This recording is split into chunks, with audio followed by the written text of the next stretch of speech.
Praise Lord. എല്ലാ ജോയ്സ് ടിവിയുടെ പ്രേക്ഷകർക്കും യേശുക്രിസ്തുവിൻ്റെ നാമത്തിൽ നിങ്ങളുടെ സ്നേഹവും വന്ദനവും അറിയിക്കുന്നു. പ്രിയപ്പെട്ട ദൈവമക്കളെ, നിങ്ങൾ അനുഗ്രഹിക്കപ്പെട്ടതായ ഒരു സാക്ഷ്യം ഈ കർത്താവിൻ്റെ പ്രിയദാസൻ അനീഷ് മുകുന്ദൻ്റെ നിങ്ങൾ കേട്ടതാണല്ലോ, അതിൻ്റെ ഫസ്റ്റ് പാർട്ട്.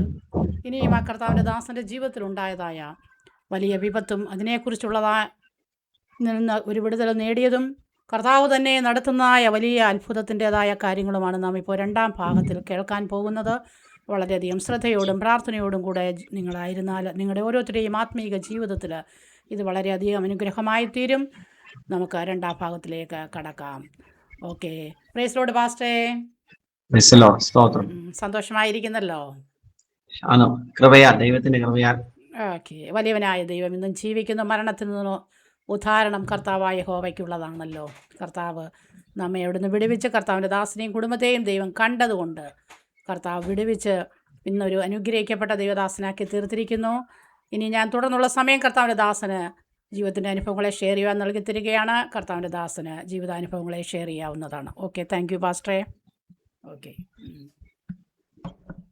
കണ്ടിന്യൂ ചെയ്യും. ഓക്കെ, ഞാൻ കുറച്ച് സമയത്തിന് മുമ്പ് ഞാൻ പറഞ്ഞു നിർത്തിയതുപോലെ അന്ന് രാത്രിയിൽ ഞങ്ങളിങ്ങനെ മരണത്തിന് വേണ്ടിയിട്ട് ഞങ്ങളിങ്ങനെ നമ്മൾ കൊതിപ്പിച്ച് നിർത്തിയിരിക്കുകയാണ്. ഒരു യാത്ര പോവാം, മരിക്കാൻ വേണ്ടി നമ്മുടെ സ്ഥലം പോവാണ്, കണ്ടിട്ടില്ലാത്തൊരു നാട്ടിലേക്ക് നമ്മൾ പോവാണ്, ഒരു സ്ഥലത്തേക്ക് പോവാന്ന് പറഞ്ഞ് നമ്മൾ കുറച്ചു നാൾ കഴിഞ്ഞ് നമ്മൾ വരത്തുള്ളൂ എന്നൊക്കെ പറഞ്ഞ് അമ്മ ഞങ്ങളെ കൊണ്ടുപോവാണ്. കാരണം ഞങ്ങൾക്ക് ഈ കൂട്ടുകാരെ വിട്ട്, സ്കൂളിലെ കൂട്ടുകാരെ വിട്ട്, മറ്റേ ഈ ആചാരങ്ങളും ബന്ധുക്കളും കാര്യം എനിക്ക് എൻ്റെ ചെറുപ്രായത്തിന് എനിക്കും ഓർക്കുന്നുണ്ട്. എൻ്റെ ചെറുപ്രായത്തിന് ഭയങ്കര ഇഷ്ടമാണ്. അന്നത്തെ വിശ്വാസം അനുസരിച്ച് ഈ ഗണപതി ഹോമം എന്ന് പറഞ്ഞൊരു രീതിയുണ്ട്. എനിക്കത് കഴിക്കാൻ ഭയങ്കര ഇഷ്ടമുള്ളൊരു കാലഘട്ടമാണ്. അപ്പൊ എനിക്കത് കിട്ടത്തില്ലല്ലോ. അപ്പൊ ഞാൻ അമ്മയോട് പറഞ്ഞു, നമുക്ക് കിട്ടും, നമുക്ക് പോയിട്ട് വരട്ടെ എന്ന് പറഞ്ഞതിന്റെ പേരിൽ അന്ന് രാത്രിയിൽ എൻ്റെ മാതാവ് ഒരു 11:30 സമയമൊക്കെ ആയപ്പോ ഞങ്ങൾക്ക് ബ്ലോക്കുണ്ട്. അമ്മ ഇങ്ങനെ ബാറ്ററി ഇടുന്ന ടോർച്ച് കൊണ്ട് എൻ്റെ മാതാവ് ആ ബ്ലോക്കിലോട്ട് അടിച്ചു നോക്കി. 11 എല്ലാവരും ശാന്തമായി, എല്ലാ വീടുകളിലൊക്കെ ഉറങ്ങി. അമ്മ ഇടയ്ക്ക് പോയി മുറ്റത്ത് പോയി നോക്കി. കാര്യം പുറത്താണ് ഈ പശുത്തൊഴുത്തിൽ പുല്ല് വാരിയിട്ട് കൊടുക്കുന്ന രീതിയിലാണ് മാതാവ് ഒന്ന് പരിസരം നിരീക്ഷിച്ച് എല്ലാം കൊണ്ട് ശാന്തതയെ. കാര്യം ഗ്രാമപ്രദേശമായത് നമുക്കറിയാം, വലിയ ബഹളവും ഈ വണ്ടിയും ബഹളവും ഒന്നും ഇല്ലാത്തൊരു സ്ഥലമാണ്. അങ്ങനെ എൻ്റെ മാതാവ് വീട്ടിൽ വന്ന് റൂമിനകത്ത് കയറി. ഈ ഓല മേഞ്ഞൊരു വീടാണ്, ചാണകം മെഴുകിയ ഒരു ഓല മേഞ്ഞ വീടാണ്. ഒരു റൂമേ ഉള്ളൂ, ഒരു അടുക്കള റൂമേ ഉള്ളൂ, മൺഭിത്തി കൊണ്ട് കെട്ടിയൊരു വീടാണ്. പ്രത്യേകിച്ച് റൂമെന്നൊന്നും പറയാനില്ല.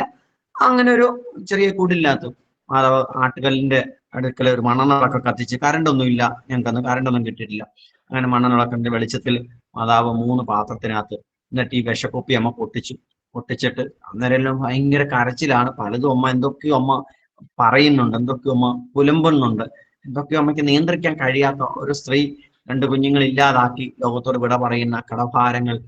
അതിനു മുമ്പ് ഒരു ലിസ്റ്റ് അമ്മ എഴുതി വെച്ചും അതുവരെ ആർക്കൊക്കെ കൊടുക്കാൻ 50 രൂപ വരെ കൊടുക്കാനുള്ള കണക്ക് വരെ അമ്മ എന്ത് ചെയ്തു, വലിയൊരു നീണ്ട ബുക്കിനകത്ത് അമ്മ ഇങ്ങനെ എഴുതി വെച്ച് എല്ലാ കാര്യങ്ങളും എത്ര രൂപ ഏറ്റവും കൂടുതൽ തുക കൊടുക്കേണ്ട അവർക്കെല്ലാം കൊടുക്കാനുള്ള തുകയില്ല. ഇതങ്ങ് എഴുതി വെച്ചിട്ടുള്ളൂ, അല്ലെ ബാങ്കിൽ ഇന്നടത്ത് കിടപ്പണമെന്നൊന്നും എഴുതി വെച്ചില്ല, കാര്യമൊന്നും കൊടുക്കാനൊന്നും ഇല്ല.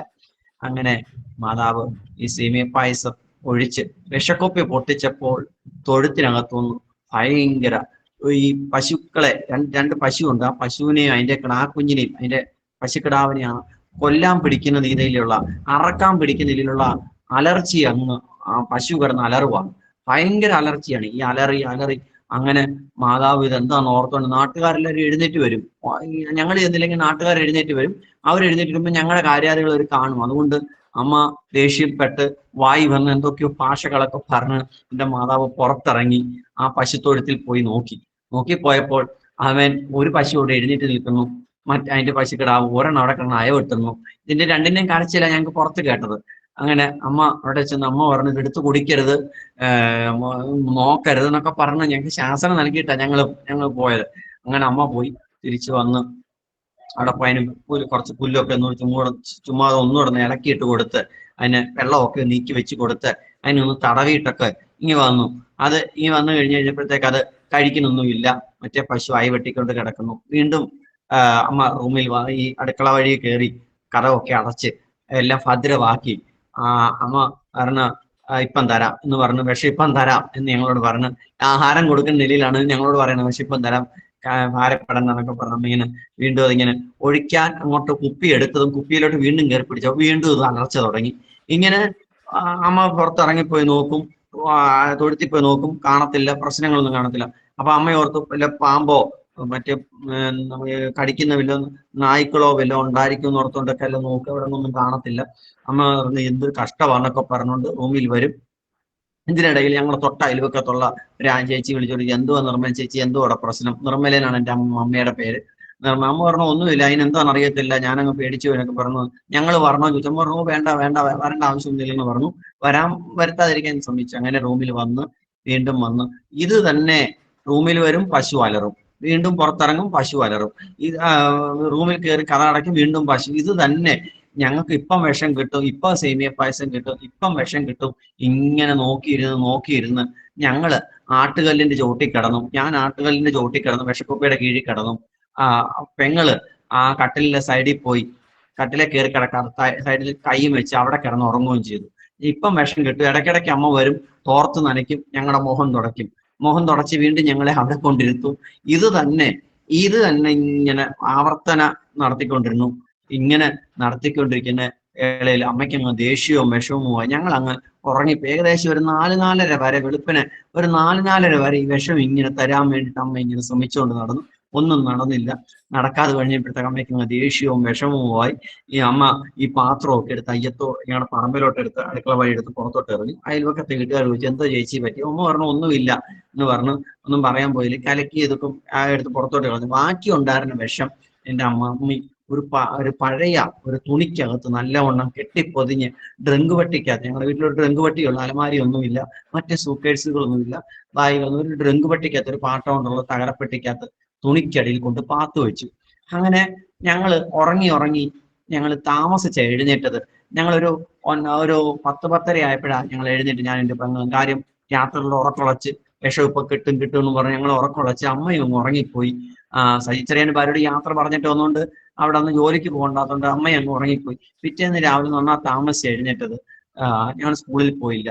ഒരു 11:30 മണിയൊക്കെ കഴിഞ്ഞു കഴിഞ്ഞപ്പോഴത്തേക്കും ഒരു അത്യാവശ്യം ചെറിയ നല്ല വെള്ളയല്ലെങ്കിൽ പോലും വെള്ള ഇടകലർന്ന 3 സാരി എടുത്ത 3 ആന്റിമാര്, പെന്തക്കോസ് സ്ത്രീകൾ ഞങ്ങളുടെ വീട്ടിൽ വന്നു. ഈ ആത്മഹത്യ ശ്രമിച്ചതിന്റെ പിറ്റേന്ന്. അപ്പം ഞങ്ങളുടെ വീട്ടിൽ വന്നു. അമ്മയ്ക്ക് അവരെ കണ്ട മാത്രമേ തന്നെ വല്ലാത്ത അസ്വസ്ഥത തുടങ്ങി, ഭയങ്കര ദേഷ്യം തുടങ്ങി. പിന്നെ അവരെ കണ്ടപ്പോൾ തന്നെ വല്ലാത്ത വെറുപ്പ് തുടങ്ങി. കാര്യം ഞങ്ങളുടെ വീട്ടില് അന്നേ വരെ ഇത്രയും നല്ല വസ്ത്രങ്ങൾ കൊടുത്ത് അങ്ങനെ ആരും തിരക്കി ഞങ്ങൾ വരാറില്ല. അങ്ങനെ തിരക്കാൻ വരാറില്ല. കാര്യം ഞങ്ങളാരും തിരക്കി വരാത്തത് ഞങ്ങളുടെ ബാധ്യത അവരുടെ മേലാവും.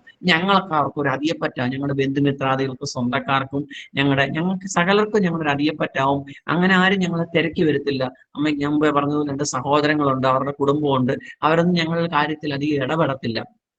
അങ്ങനെ വല്ലാത്ത വീർപ്പുമുട്ടലും കാര്യങ്ങളും. പിന്നെ വിശേഷപ്പെട്ട കാര്യങ്ങൾ, പൂജകൾ നടക്കുമ്പോഴും തീർത്ഥാടന യാത്ര നടക്കുമ്പോൾ മാത്രമേ ആൾക്കാരൊക്കെ വരത്തുള്ളൂ.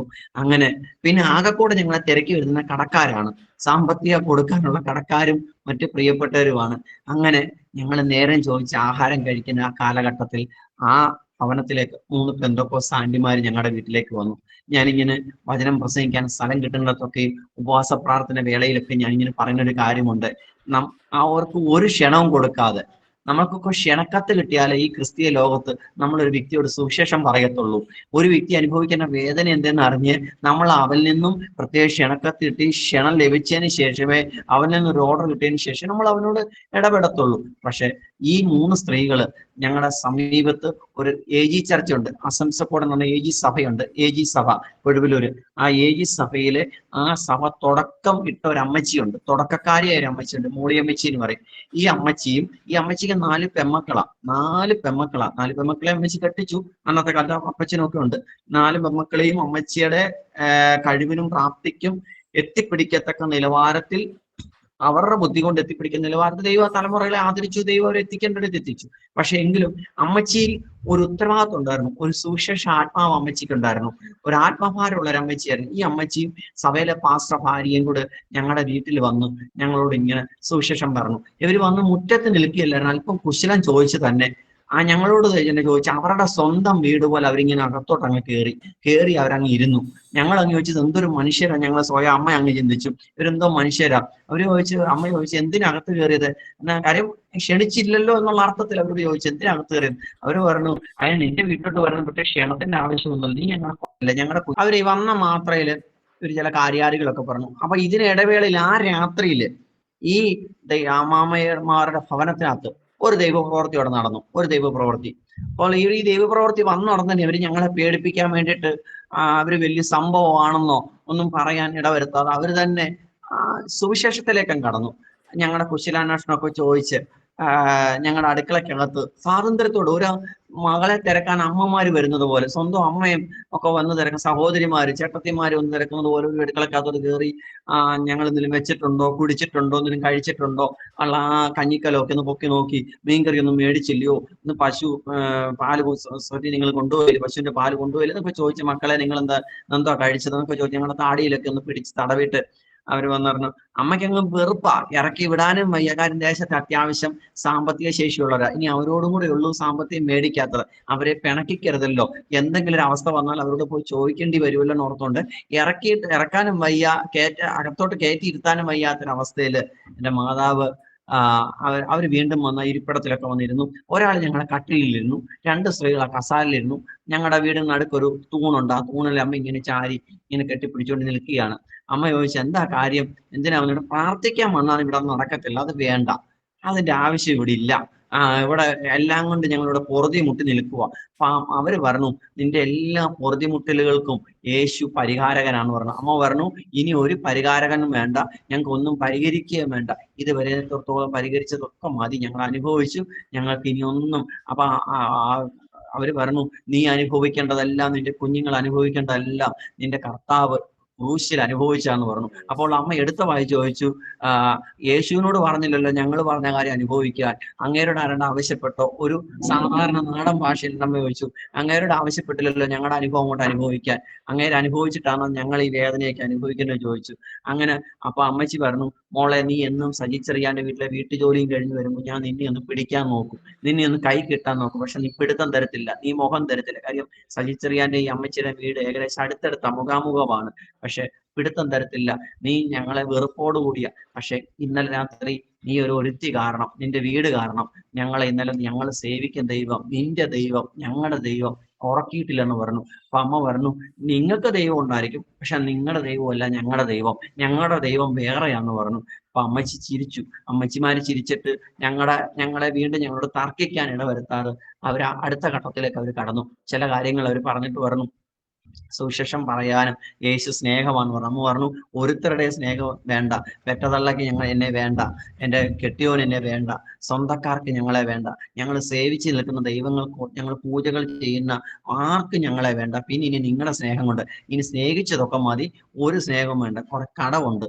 ആ കടം ഒന്ന് വീട്ടിൽ തരാൻ പറ്റുമോ ചോദിച്ചപ്പോൾ അവരെടുത്ത വായിൽ വീണ്ടും പറഞ്ഞു, നിന്റെ പാപത്തിന്റെ കടം യേശു കൊടുത്ത് തീർത്തതാണ്, ഇനി നിന്റെ സകല പ്രശ്നങ്ങൾക്ക് യേശു പരിഹാരകനാന്ന് പറഞ്ഞു. അപ്പൊ അമ്മ ചോദിച്ചു, പാപത്തിന്റെ കടമല്ലേ കൊടുത്തു തീർത്തുള്ളൂ, പാപത്തിന്റെ കടം കൊടുത്തു തീർത്തോണ്ടും വീട്ടിലെ ബാധ്യതയുടെ കടം ഇനി ആര് കൊടുത്തു തീർക്കും ചോദിച്ചപ്പോ പറഞ്ഞു, കർത്താവ് യേശുവിൽ വിശ്വസിക്കണം എന്നൊക്കെ പറഞ്ഞു. ഇവർ ഈ പറഞ്ഞ വാക്കുകളൊന്നും എൻ്റെ ബുദ്ധിക്ക്, എൻ്റെ അന്നത്തെ 6ാം ക്ലാസ്സുകാരന്റെ ബുദ്ധിക്ക് എനിക്കത് ഗ്രഹിക്കാൻ കഴിയില്ല. ഒന്നാമത്തെ കാര്യം, ഞാനൊരു BJP-കാരന്റെ മകനായിട്ട് ജീവിക്കുന്നത് കൊണ്ടും അച്ഛൻ ഇവരെ കുറിച്ച്, ക്രിസ്ത്യാനികളെ കുറിച്ചും മുസ്ലിങ്ങളെ കുറിച്ചുള്ള കാര്യങ്ങൾ പറഞ്ഞത് എനിക്ക് ഇവരോടൊന്നും ഭയങ്കര വെറുപ്പും അറപ്പുമാണ്. ഇവര് ദോഷം ചെയ്യുന്നവരാണ്, ഇവര് മതം മാറ്റുന്നവരാണ്, കുറി തൊടാൻ സമ്മതിക്കത്തില്ല, മാലയിടാൻ സമ്മതിക്കത്തില്ല എന്നൊക്കെയാണ് അച്ഛൻ ഞങ്ങളോട് പറഞ്ഞു വന്നിരിക്കുന്നത്. അതുകൊണ്ട് ഇവരെ വീട്ടിൽ കേട്ടിരുന്നു. അമ്മയ്ക്ക് ആ ഭയമുണ്ട്, എങ്ങനെയെങ്കിലും അച്ഛൻ അറിയുമെന്നുള്ളൊരു പേടിയുണ്ട്. അമ്മ എല്ലാം ഇങ്ങനെ തലയാട്ടിയിട്ട് കേട്ടു.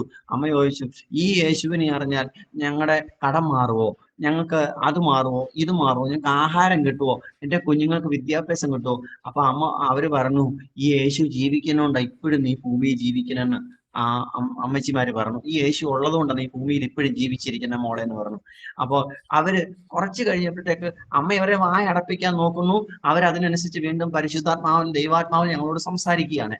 അമ്മ ഇവരെ ഓരോ വാക്കും കയറി വെട്ടി കീഴ്പ്പെടുത്തുവാൻ നോക്കുമ്പോഴൊന്നും അവരതിന് പരിജ്ഞാനത്തോടുകൂടി, ചിരിയോടുകൂടി, വളരെ ക്ഷമയോടുകൂടി അവര് എല്ലാം കേട്ടുകൊണ്ടിരിക്കും. ചില വ്യക്തികളൊക്കെ എൻ്റെ അമ്മ പറഞ്ഞ വാക്കുകളാണെങ്കിൽ അന്നേരം തർക്കം ഉണ്ടായി അവിടെ ഇറങ്ങി പോകേണ്ട ഒരു വാക്കുകളാണ്. കാര്യം ഒന്ന് തലേം രാത്രി മരിക്കാൻ പറ്റാത്തതിന്റെ ദേഷ്യം, ഒരു മരിക്കാൻ പറ്റാത്തതിന്റെ ദേഷ്യം, കടഭാരം കൊടുമ്പിരി കുത്തി നിൽക്കുന്നു. അന്ന് രാവിലെ ഒരു ബ്ലേഡുകാരനാണ്, ഒരു പലിശക്കാരനാണ് ഞങ്ങളെ രാവിലെ വിളിച്ചെഴുന്നേപ്പിച്ച് കതകെ തട്ടി.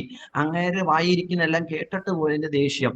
ഈ സജിച്ചെറിയാന്റെ വീട്ടുകാർക്ക് ഏകദേശം 5 പവൻ സ്വർണത്തിന്റെ സമ്പാദ്യം അവർ വീട്ടിൽ കൊടുക്കാൻ കിടക്കുന്ന ഒരു അവസ്ഥ.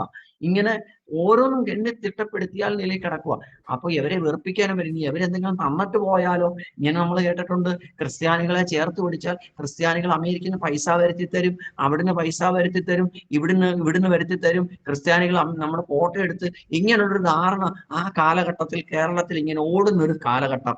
അങ്ങനെ അങ്ങനെ ഒരു തെറ്റിദ്ധാരണ മനസ്സിൽ ചിന്തിച്ചുകൊണ്ട് എവരെ ഒന്നും വെറുപ്പിക്കാൻ പോയില്ല. അവരോട് എങ്കിൽ തന്നെ ഉരുളയ്ക്ക് ഉപ്പേരി പോലെ അമ്മ മറുപടി കൊടുക്കുന്നുമുണ്ട്. അങ്ങനെ അവർ ഞങ്ങളുടെ ദേഹത്തൊക്കെ തൊടുമ്പോൾ അമ്മ പറയും ഇങ്ങോട്ട് മാറി നിൽക്കുക, അവരുടെ അടുത്തൊന്ന് പോകണ്ടെന്നൊക്കെ പറഞ്ഞ് അവർ ഞങ്ങളെ തൊട്ട് കഴിഞ്ഞാൽ ചിലപ്പോൾ ഞങ്ങൾ പെട്ടെന്ന് അങ്ങ് ക്രിസ്ത്യാനിയായി മാറിയാലോ എന്നുള്ള പേടിയൊക്കെ അമ്മയെ ഭരിക്കാൻ തുടങ്ങി. പെന്തക്കോസ്തിലെ കൊഴൂലൂർ അസം സ്കൂളിലെ മൂന്നാൻറ്റിമാര് ഞാൻ പറഞ്ഞല്ലോ, ഈ സജിച്ചറിയാന്റെ വീടിന്റെ അടുത്തുള്ള ഒരു മോളിയമ്മച്ചിന് ഈ അമ്മച്ചിയുടെ പേര്. ഈ അമ്മച്ചിയുടെ വീട്ടിലാണ് ഞങ്ങളൊക്കെ രക്ഷയിലൊക്കെ വരുന്നതിന് മുമ്പ്, അതായത് ഞങ്ങളുടെ വീട്ടിൽ സുവിശേഷമായിട്ടൊക്കെ വരുന്ന വർഷങ്ങൾക്ക് മുമ്പേ അവരുടെ വീട്ടിലാണ് ആരാധന തുടങ്ങുന്നത്. ഏജിയുടെ ആരാധന തുടങ്ങുന്നത് അവരുടെ വീട്ടിലാണ്. അപ്പം ഇവരൊരു സർക്കാർ അവിടെ ബോംബെയില് PW എഞ്ചിനീയർ ആയിരുന്നു. അവര് അപ്പച്ചനൊക്കെ അവിടെ PWയുടെ ജോലിക്കാരായിട്ട് അവർ പോകുന്ന കാലഘട്ടത്തിൽ എനിക്ക് 4 പെൺമക്കളെ കിട്ടിയപ്പോൾ സമൂഹം മുഴുവരെ ചോദിച്ചു, നിനക്ക് 4 പെൺമക്കളല്ലേ, നീ എങ്ങനെ കെട്ടിക്കും, എങ്ങനെയൊക്കെ ചോദ്യം ചെയ്യുന്ന കാലഘട്ടം. അപ്പോഴും അമ്മച്ചിക്ക് ഈ 4 പെൺമക്കളെ ഓർത്തുള്ള വേദനയല്ലായിരുന്നു അമ്മച്ചിയുടെ ഒരു സ്വഭാവം. നമുക്കൊക്കെ ഞാൻ ഇപ്പോഴും പറയണ്ടേ, എനിക്കൊരു പെൺകുഞ്ഞാണ്. നമുക്കൊക്കെ ഒരു പെൺകൊച്ചുണ്ടെങ്കിൽ ഭയങ്കര ആദിയാണ്, ഭയങ്കര വേവലാതിയാണ്. അതിനെ സംബന്ധിച്ച് ഒരു ആൺകൊച്ചിനുള്ളതിനേക്കാൾ കൂടുതൽ വേവലാതിയാണ് പെൺകൊച്ച്. അതും ഒന്നിലധികം പെൺകൊച്ചുകളുണ്ടെങ്കിൽ പിന്നെ പറയുകയേ വേണ്ട. കാര്യം അതിനെ കെട്ടിക്കുന്നതിനെ കുറിച്ചും അതിന്റെ ഭാവിയെ സംബന്ധിച്ചും അതിന്റെ കുടുംബജീവിതത്തെ സംബന്ധിച്ചും ആ പെൺകൊച്ചിനെ വിവാഹം കഴിച്ചവരുടെ കയ്യിൽ പിടിച്ചേൽപ്പിക്കുന്ന കാലം അത്രയും, അത് കഴിഞ്ഞാലും അസ്വസ്ഥത അനുഭവിക്കുന്ന ഒരു കാലഘട്ടത്തിലാണ് നമ്മളൊക്കെ ജീവിക്കുന്നത്. ആ കാലഘട്ടത്തിൽ ഇത്രയും സ്വാതന്ത്ര്യമില്ലാത്ത കാലഘട്ടത്തിൽ അമ്മച്ചി പിന്നെ പലപ്പോഴും തന്റെ മക്കളെ ഓർത്ത് പ്രാർത്ഥിക്കത്തില്ലായിരുന്നു. അങ്ങനെ പ്രാർത്ഥിക്കത്തില്ല, വല്ലപ്പോഴൊക്കെ വരാലമായിട്ടും. പക്ഷെ അമ്മച്ചി പലപ്പോഴും ഞങ്ങളുടെ മുളക്കട പഞ്ചായത്തിൽ ഓർത്ത് പ്രാർത്ഥിക്കുന്നത്. ചെങ്ങന്നൂർ താലൂക്കിൽപ്പെട്ട ഒരു സ്ഥലമാണ് മുളക്കട എന്ന സ്ഥലത്ത്. ആ മുളക്കട പഞ്ചായത്തിലെ തന്റെ ഓർമ്മയിൽ വരുന്ന എല്ലാ വാർഡിനെയും ഓർത്ത് താൻ അമ്മച്ചി പ്രാർത്ഥിക്കുന്ന ഒരു സ്വഭാവം അമ്മച്ചിക്കുണ്ടായിരുന്നു. ഞാനിങ്ങനെ പ്രസംഗിക്കുമ്പോൾ പറയാറുണ്ട്, പെന്തക്കോസ്ത് കോളത്തിൽ നിന്നും അന്യപ്പെട്ടുകൊണ്ടിരിക്കുന്ന ഒരു പ്രത്യേക ഒരു കാഴ്ചപ്പാടാണ് അമ്മച്ചി ചെയ്തത് തന്റെ വാർഡിന് വേണ്ടിയിട്ട്. ഇവരിങ്ങനെ ഈ PW ജോലിയിൽ നിന്നും വിരമിച്ച് നാട്ടിൽ വന്നതിന് ശേഷം അന്നേരം അവരുടെ വീട്ടിൽ ആരാധന നടക്കുന്നുണ്ട്. അന്ന് സ്വന്തമായിട്ട് വസ്തു ഒന്നും മേടിച്ചിട്ടില്ല. പിന്നെ വസ്തുവൊക്കെ മേടിച്ചു, മക്കളെയൊക്കെ ദൈവം എത്തിക്കേണ്ടിടത്ത് എത്തിച്ച് നല്ല കുടുംബജീവിതം അവർക്ക് ലഭ്യമായി കഴിഞ്ഞപ്പോൾ, ദൈവം അവർക്ക് നല്ല ജോലി കൊടുത്തു കഴിഞ്ഞപ്പോൾ അവർ തന്നെ കാശ് മുടക്കി, അവർ തന്നെ രൂപ മുടക്കി മറ്റുള്ളവരും സമ്പാദ്യം ക്രമീകരിച്ച് അവരെല്ലാവരും കൂടി നല്ല വസ്തുവൊക്കെ മേടിച്ച് ഹോളും ഒക്കെ പണിതതിന് ശേഷവും അമ്മച്ചിയുടെ കാഴ്ചപ്പാടിന് മാറ്റം വന്നില്ല. ഈ അമ്മച്ചിക്ക് ഒരു സ്വഭാവമുണ്ട്. വെള്ളിയാഴ്ചയും ചൊവ്വാഴ്ച ഒഴികെ, വെള്ളിയാഴ്ച സഭയുടെ പ്രാർത്ഥനയാണ്, ചൊവ്വാഴ്ച സഹോദരിമാരുടെ ദിവസമാണ്, പക്ഷെ ഇത് രണ്ടും അല്ലാത്തൊരു ദിവസം അമ്മച്ചി തന്റെ വാർഡിന് വേണ്ടിയിട്ട്, അമ്മച്ചി പാർക്കുന്ന ആ വാർഡിന് വേണ്ടിയിട്ട് താൻ ഉപവസിച്ച് പ്രാർത്ഥിക്കുന്ന ഒരു സ്വഭാവം ഉണ്ടായിരുന്നു. പ്രത്യേകിച്ച് താൻ കണ്ടുമുട്ടുന്ന ജാതികളായിട്ടുള്ള കുടുംബങ്ങളുടെ പേര് വെച്ച് അമ്മച്ചി പ്രാർത്ഥിക്കുമായിരുന്നു. ദൈവമേ, ആ വ്യക്തിയെ ഞങ്ങളുടെ സഭയ്ക്ക് തരണമേ, നിത്യതയ്ക്ക് തരണമേ. അങ്ങനെ ഞാൻ പറഞ്ഞല്ലോ, ഇന്ന് പല പാസ്റ്റേഴ്സിലും പലരിലും ഇല്ലാത്തൊരു നല്ലൊരു സ്വഭാവം അമ്മച്ചിക്കുണ്ടായിരുന്നു. ഞാൻ പറഞ്ഞല്ലോ, പെൺമക്കളെ ഓർത്തും അവരുടെ കുടുംബജീവിതത്തിന് നല്ല വീട് കിട്ടാനും നല്ല കാറ് കിട്ടാനും നല്ല ശുശ്രൂഷ ലഭിക്കാനും വേണ്ടിയിട്ട് സ്വന്തം സ്വാർത്ഥ താല്പര്യങ്ങൾക്ക് വേണ്ടിയിട്ട് ഈ കാലഘട്ടത്തിൽ ആൾക്കാർ ഓടുന്ന കാലഘട്ടത്തിൽ അമ്മച്ചി നശിച്ചു പോകുന്ന ആത്മാക്കളെ ചൊല്ലി അമ്മച്ചി പ്രാർത്ഥിക്കുമായിരുന്നു. തന്റെ പഞ്ചായത്തിന് വേണ്ടി താൻ ഉപവസിച്ച് പ്രാർത്ഥിക്കുമ്പോൾ തന്റെ ഈ വാർഡിന് വേണ്ടിയിട്ട് താൻ ഒരു ദിവസം ഉപവസിച്ച് പ്രാർത്ഥിക്കുവാൻ ഞാൻ ഇന്ന് പ്രസംഗിക്കുമ്പോൾ ഞാൻ ചോദിക്കും, നിങ്ങളുടെ വാർഡിന് വേണ്ടിയിട്ട് എത്ര പ്രിയപ്പെട്ടവർ ഉപവസിക്കുന്നുണ്ട്? എന്റെ പ്രാർത്ഥിക്കനുസരിച്ച് ഞാൻ ആരും അറിയാതെ ഞാൻ പ്രാർത്ഥിക്കാറുണ്ട്. എന്റെ പ്രാർത്ഥിക്കനുസരിച്ച് ഈ അനീഷ് മോഹൻ തന്നെ പറഞ്ഞ വ്യക്തി ഞാൻ ഉപവസിക്കാറുണ്ട് എന്റെ നാടിന്. കാര്യം ഞാൻ അമ്മച്ചി കണ്ടൊരു സ്വഭാവമാണ്. അപ്പോ അങ്ങനെ അമ്മച്ചി തന്റെ ഭവനത്തിലെ ആരാധന മാറ്റിയിട്ടും തന്റെ ഉത്തരവാദിത്വം കഴിഞ്ഞെന്ന് അമ്മച്ചി ചിന്തിച്ചില്ല. എന്റെ ഉത്തരവാദിത്തം കഴിഞ്ഞു, ഓള് വെച്ചു, അവിടെ ഒരു പാസ്റ്ററായി, അവരുടെ സഭയായി, ഇനി എന്റെ ഉത്തരവാദിത്തം കഴിഞ്ഞു, എനിക്ക് ഇനി ബാധ്യത ഇല്ലെന്നുള്ളതല്ലായിരുന്നു. അമ്മച്ചി ആത്മഭാരത്തോടുകൂടി ഒരു രാത്രി പ്രാർത്ഥിച്ചിട്ട് കിടക്കുമ്പോൾ ഞാൻ പറഞ്ഞല്ലോ, ഞങ്ങള് അന്ന് രാത്രിയില് സാധാരണ അമ്മച്ചി എന്നും പ്രാർത്ഥിച്ച് കിടക്കുന്ന അതേ രാത്രിയിൽ അന്ന് രാത്രി ഞങ്ങൾ ആത്മഹത്യക്ക് ഒരുങ്ങുന്നു. ഈ അമ്മച്ചിയോട് കണ്ടപ്പോ പറഞ്ഞിട്ടല്ല വരുന്നത് ഞാൻ മരിക്കാൻ പോവാന്ന്. അന്ന് രാത്രിയിൽ അമ്മച്ചി കിടന്നുറങ്ങുമ്പോൾ, നല്ല പ്രായം ചെന്ന ഒരു അമ്മച്ചിയാണ്, 3 മക്കളും, 2 മക്കള് അമേരിക്കയിലാണ്, ഏറ്റവും ഇളയ മോള് UP-യിൽ കർത്താവിന്റെ വേല ചെയ്യുന്നു. മൂത്ത മോളോട് ഒരുമിച്ചാണ് അവര് ഈ വീട്ടിൽ താമസിക്കുന്നത്, ടീച്ചറാണ്. അവരോടൊപ്പം പാർക്കുന്ന വേളയിൽ ഈ അമ്മച്ചി കിടന്നുറങ്ങുമ്പോൾ അമ്മച്ചിക്ക് ദൈവാത്മാവ് ഇങ്ങനെ, അമ്മച്ചി കിടന്നുറങ്ങണം, ഉറങ്ങുമ്പോൾ അമ്മച്ചി തന്റെ തല വെച്ച് ഉറങ്ങുന്ന ഏത് തലാണയാണോ ആ തലാണയിൽ ആരോ കൈയിട്ട് ശക്തമായിട്ടിട്ട് അടിക്കുകയാണ്. കൈയിട്ട് ഇങ്ങനെ അങ്ങ് അടിക്കുവാണ്. അപ്പൊ എഴുന്നേക്കത്തക്ക നിലയിൽ കൈയിട്ട് അങ്ങ് അടിക്കുകയാണ്. ആരോ തലാണ പിടിച്ച് പൊക്കുന്നത് പോലെ, തല വെച്ച് ഉറങ്ങുന്ന തലാണ പിടിച്ച് പൊക്കുന്നത് പോലെ. അപ്പം അങ്ങ് തന്റെ ഉറക്കം അലക്ഷ്യമായി പോകുന്നത് പോലെ തല പൊക്കി നോക്കി, ലൈറ്റ് ഇട്ട് നോക്കിയപ്പോൾ ആരെയും കണ്ടില്ല. അതിനു മുമ്പ് കൈ ഇങ്ങനെ തടവി നോക്കി, ഇനി ആരെങ്കിലും അടുത്ത് വന്നിരിക്കുന്നവരാണെന്ന് ഓർത്ത് ആരും തോന്നിച്ചില്ല. അങ്ങനെ തനിക്ക് ഉറക്കം അങ്ങോട്ട് കൊടുക്കാത്ത നിലയിൽ ആരോ തന്നെ ഉറക്കത്തിൽ ഒന്ന് ശല്യം ചെയ്യുക. അങ്ങനെ അമ്മച്ചി ഉറങ്ങി. പിന്നെ ലൈറ്റ് നോക്കിയിട്ട് വീണ്ടും കയറി കിടന്നു. അതിനുള്ള പ്രാധാന്യം കൊടുത്തു. അതിന് മുമ്പ് ശക്തമായ പ്രാർത്ഥന കഴിഞ്ഞിട്ടാണ് കയറി കിടക്കുന്നത്. ആ ഉറക്കം അങ്ങോട്ട് പിടിച്ചു വരുമ്പോൾ ദൈവാത്മാവ് എന്റെ വീടാ കാണിക്കുന്നത്. എന്റെ വീടും ഞങ്ങളെയും എന്റെ അമ്മയെയും കാണിക്കുന്നേ.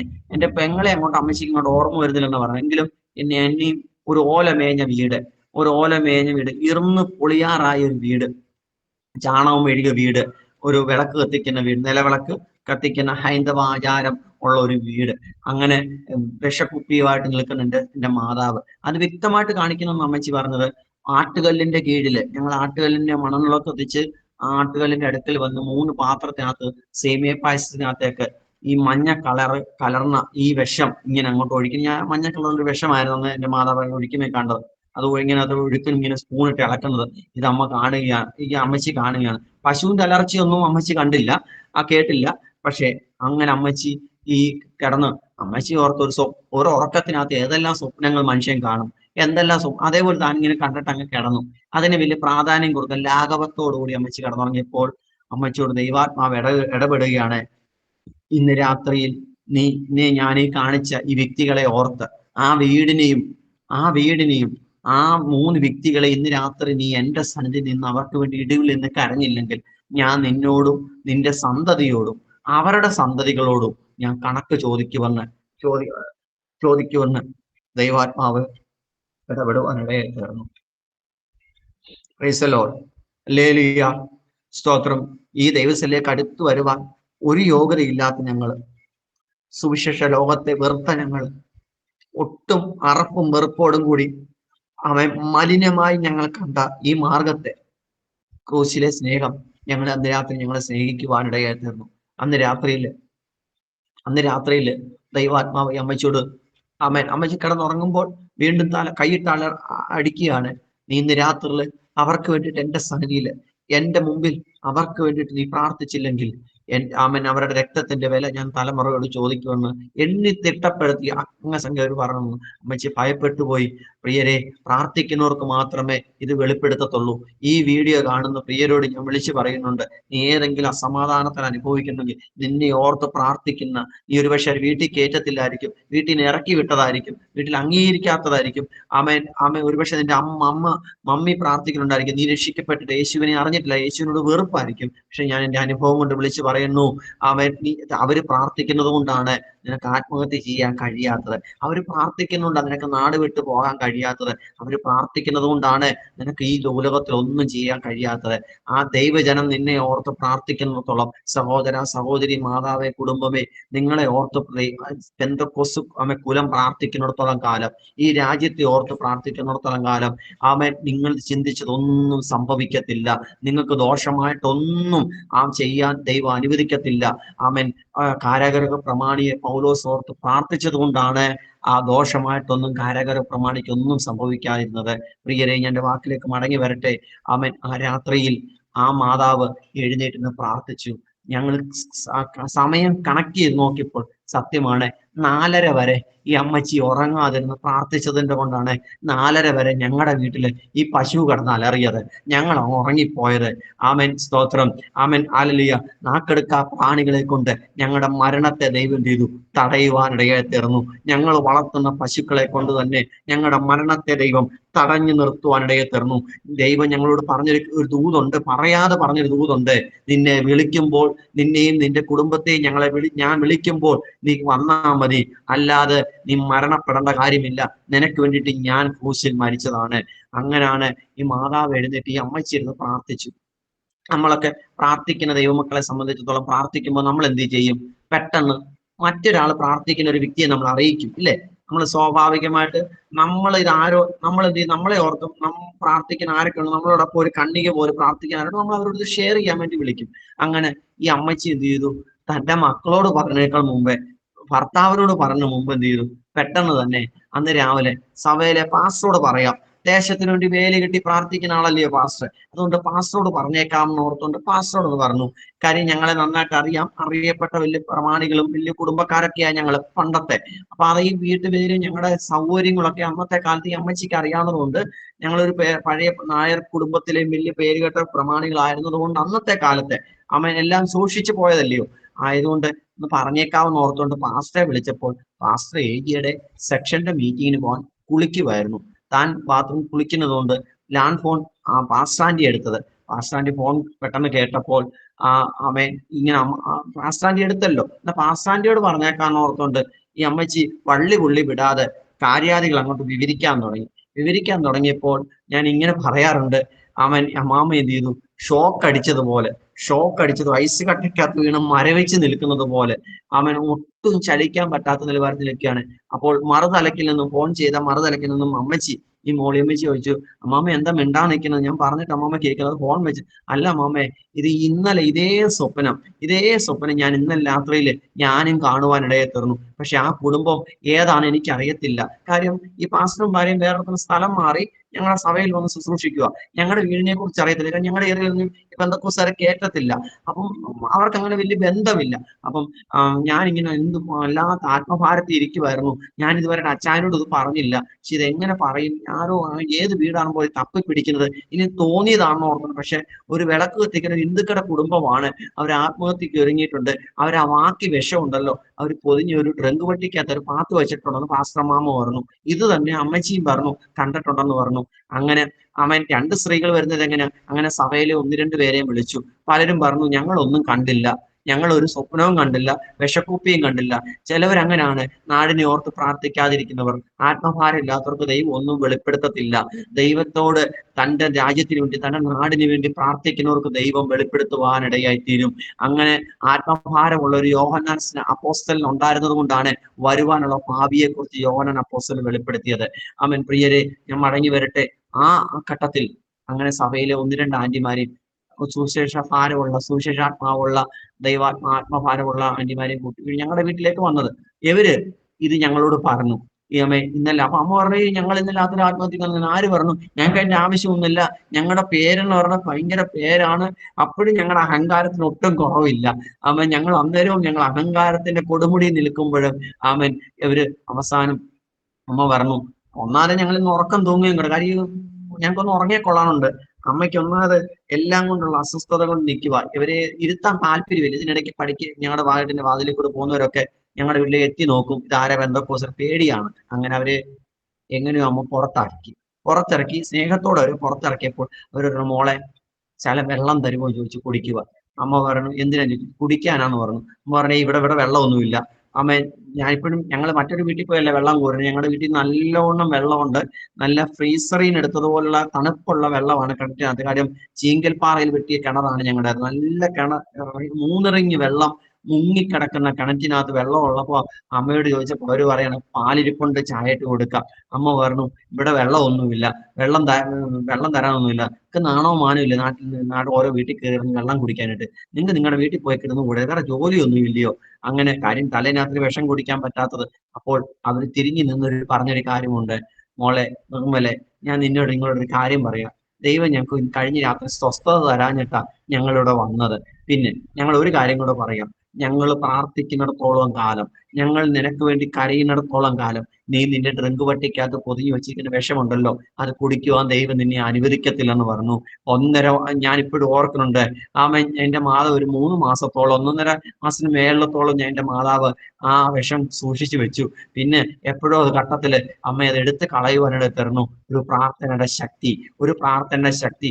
എന്റെ വാക്ക് കേൾക്കുന്ന ലോകമേ, പ്രിയ ദൈവമക്കളെ, പ്രിയ ദൈവസഭയെ, പ്രിയ ശുശ്രൂഷകരെ, പ്രിയ ഈ ലോകത്തോട് എനിക്ക് വിളിച്ചു പറയാനുള്ളത്, നിന്നെ ഓർത്ത് എവിടൊക്കെയോ ആരൊക്കെയോ വിദ്യാഭ്യാസമില്ലാത്ത അമ്മമാരായിരിക്കും, പാസ്റ്റർമാരായിരിക്കും, വലിയ യോഗ്യതകളൊന്നും ഇല്ലായിരിക്കും, വലിയ നിറം കാണത്തില്ലായിരിക്കും, യോഗ്യതകൾ കാണത്തില്ലായിരിക്കും, പ്രൗഢി കാണത്തില്ലായിരിക്കും, നീ ഒരു പക്ഷെ കാർക്കിച്ച് തുപ്പുന്നുണ്ടായിരിക്കും. പക്ഷെ അതെല്ലാം അവർ ഏറ്റുവാങ്ങിക്കൊണ്ട് നിന്നെ ഓർത്ത് പ്രാർത്ഥിക്കുന്നത് കൊണ്ടാണ് നീ ഇപ്പോഴും നല്ല ആരോഗ്യത്തോടുകൂടി പല കാര്യങ്ങളും ചെയ്യാൻ നിശ്ചയിച്ചിട്ട് സംഭവിക്കാൻ പറ്റാത്ത നിലവാരത്തിൽ ഇങ്ങനെ മുൻപോട്ട് നീങ്ങുന്നത്. നീ യേശുവിനെ കണ്ടുമുട്ടിയ നിന്റെ പല വിഷയങ്ങൾക്കും പൂർണ്ണ വിടുതൽ കിട്ടുവാനിടയിൽ തരും.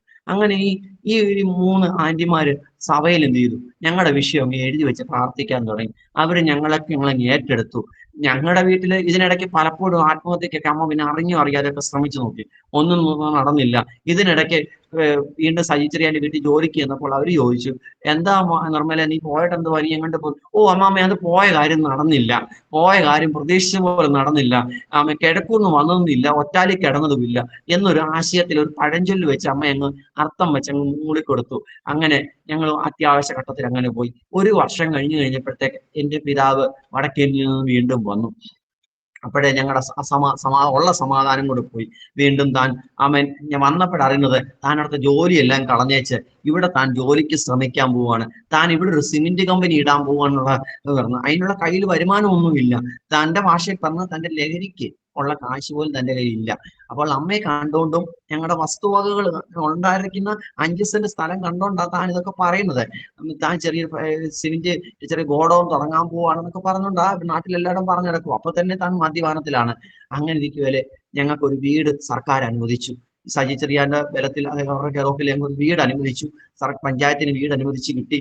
ആ വീട്ടിലാണ് ഇപ്പോഴും ഞാൻ പാർക്കുന്നത്. പക്ഷെ വാസയോഗ്യമല്ലെന്നേ ഉള്ളൂ, വാസയോഗ്യമല്ല. കിടക്കാനും ഇരിക്കാനൊക്കെ പറ്റത്തുള്ളൂ. ഇതുപോലെ ഓൺലൈൻ മീറ്റിംഗ് നടത്താൻ പറ്റിയൊരു റൂം അല്ലാത്തത് കൊണ്ടാണ് ഞാൻ മറ്റൊരു ആലയം ഇപ്പോൾ ഞാൻ തേടിപ്പിടിച്ച് ഞാൻ വേറൊരിടത്ത് 6 കിലോമീറ്റർ മാറി ഒരിടത്ത് വന്ന് ഈ കൂട്ടായ്മ നടത്തുന്നത്. ഞങ്ങൾക്കെങ്കിലും സർക്കാരിൽ നിന്ന് ഒരു വീട് അനുവദിച്ചു. വീടിന്റെ പണി ആരംഭിക്കാൻ തുടങ്ങിയപ്പോൾ പിതാവ് പറഞ്ഞു, ആ കാശ് എനിക്ക് വേണം, ഞാൻ പണിയിച്ചോളാം എന്ന് പറഞ്ഞു. ഞങ്ങൾക്കറിയാം മദ്യപാനിയായ ലഹരി ഉപയോഗിക്കുന്ന പിതാവിന്റെ കയ്യിലേക്ക് കാശ് കൊടുത്താൽ വീട് പണിയൊന്നും നടക്കത്തില്ല.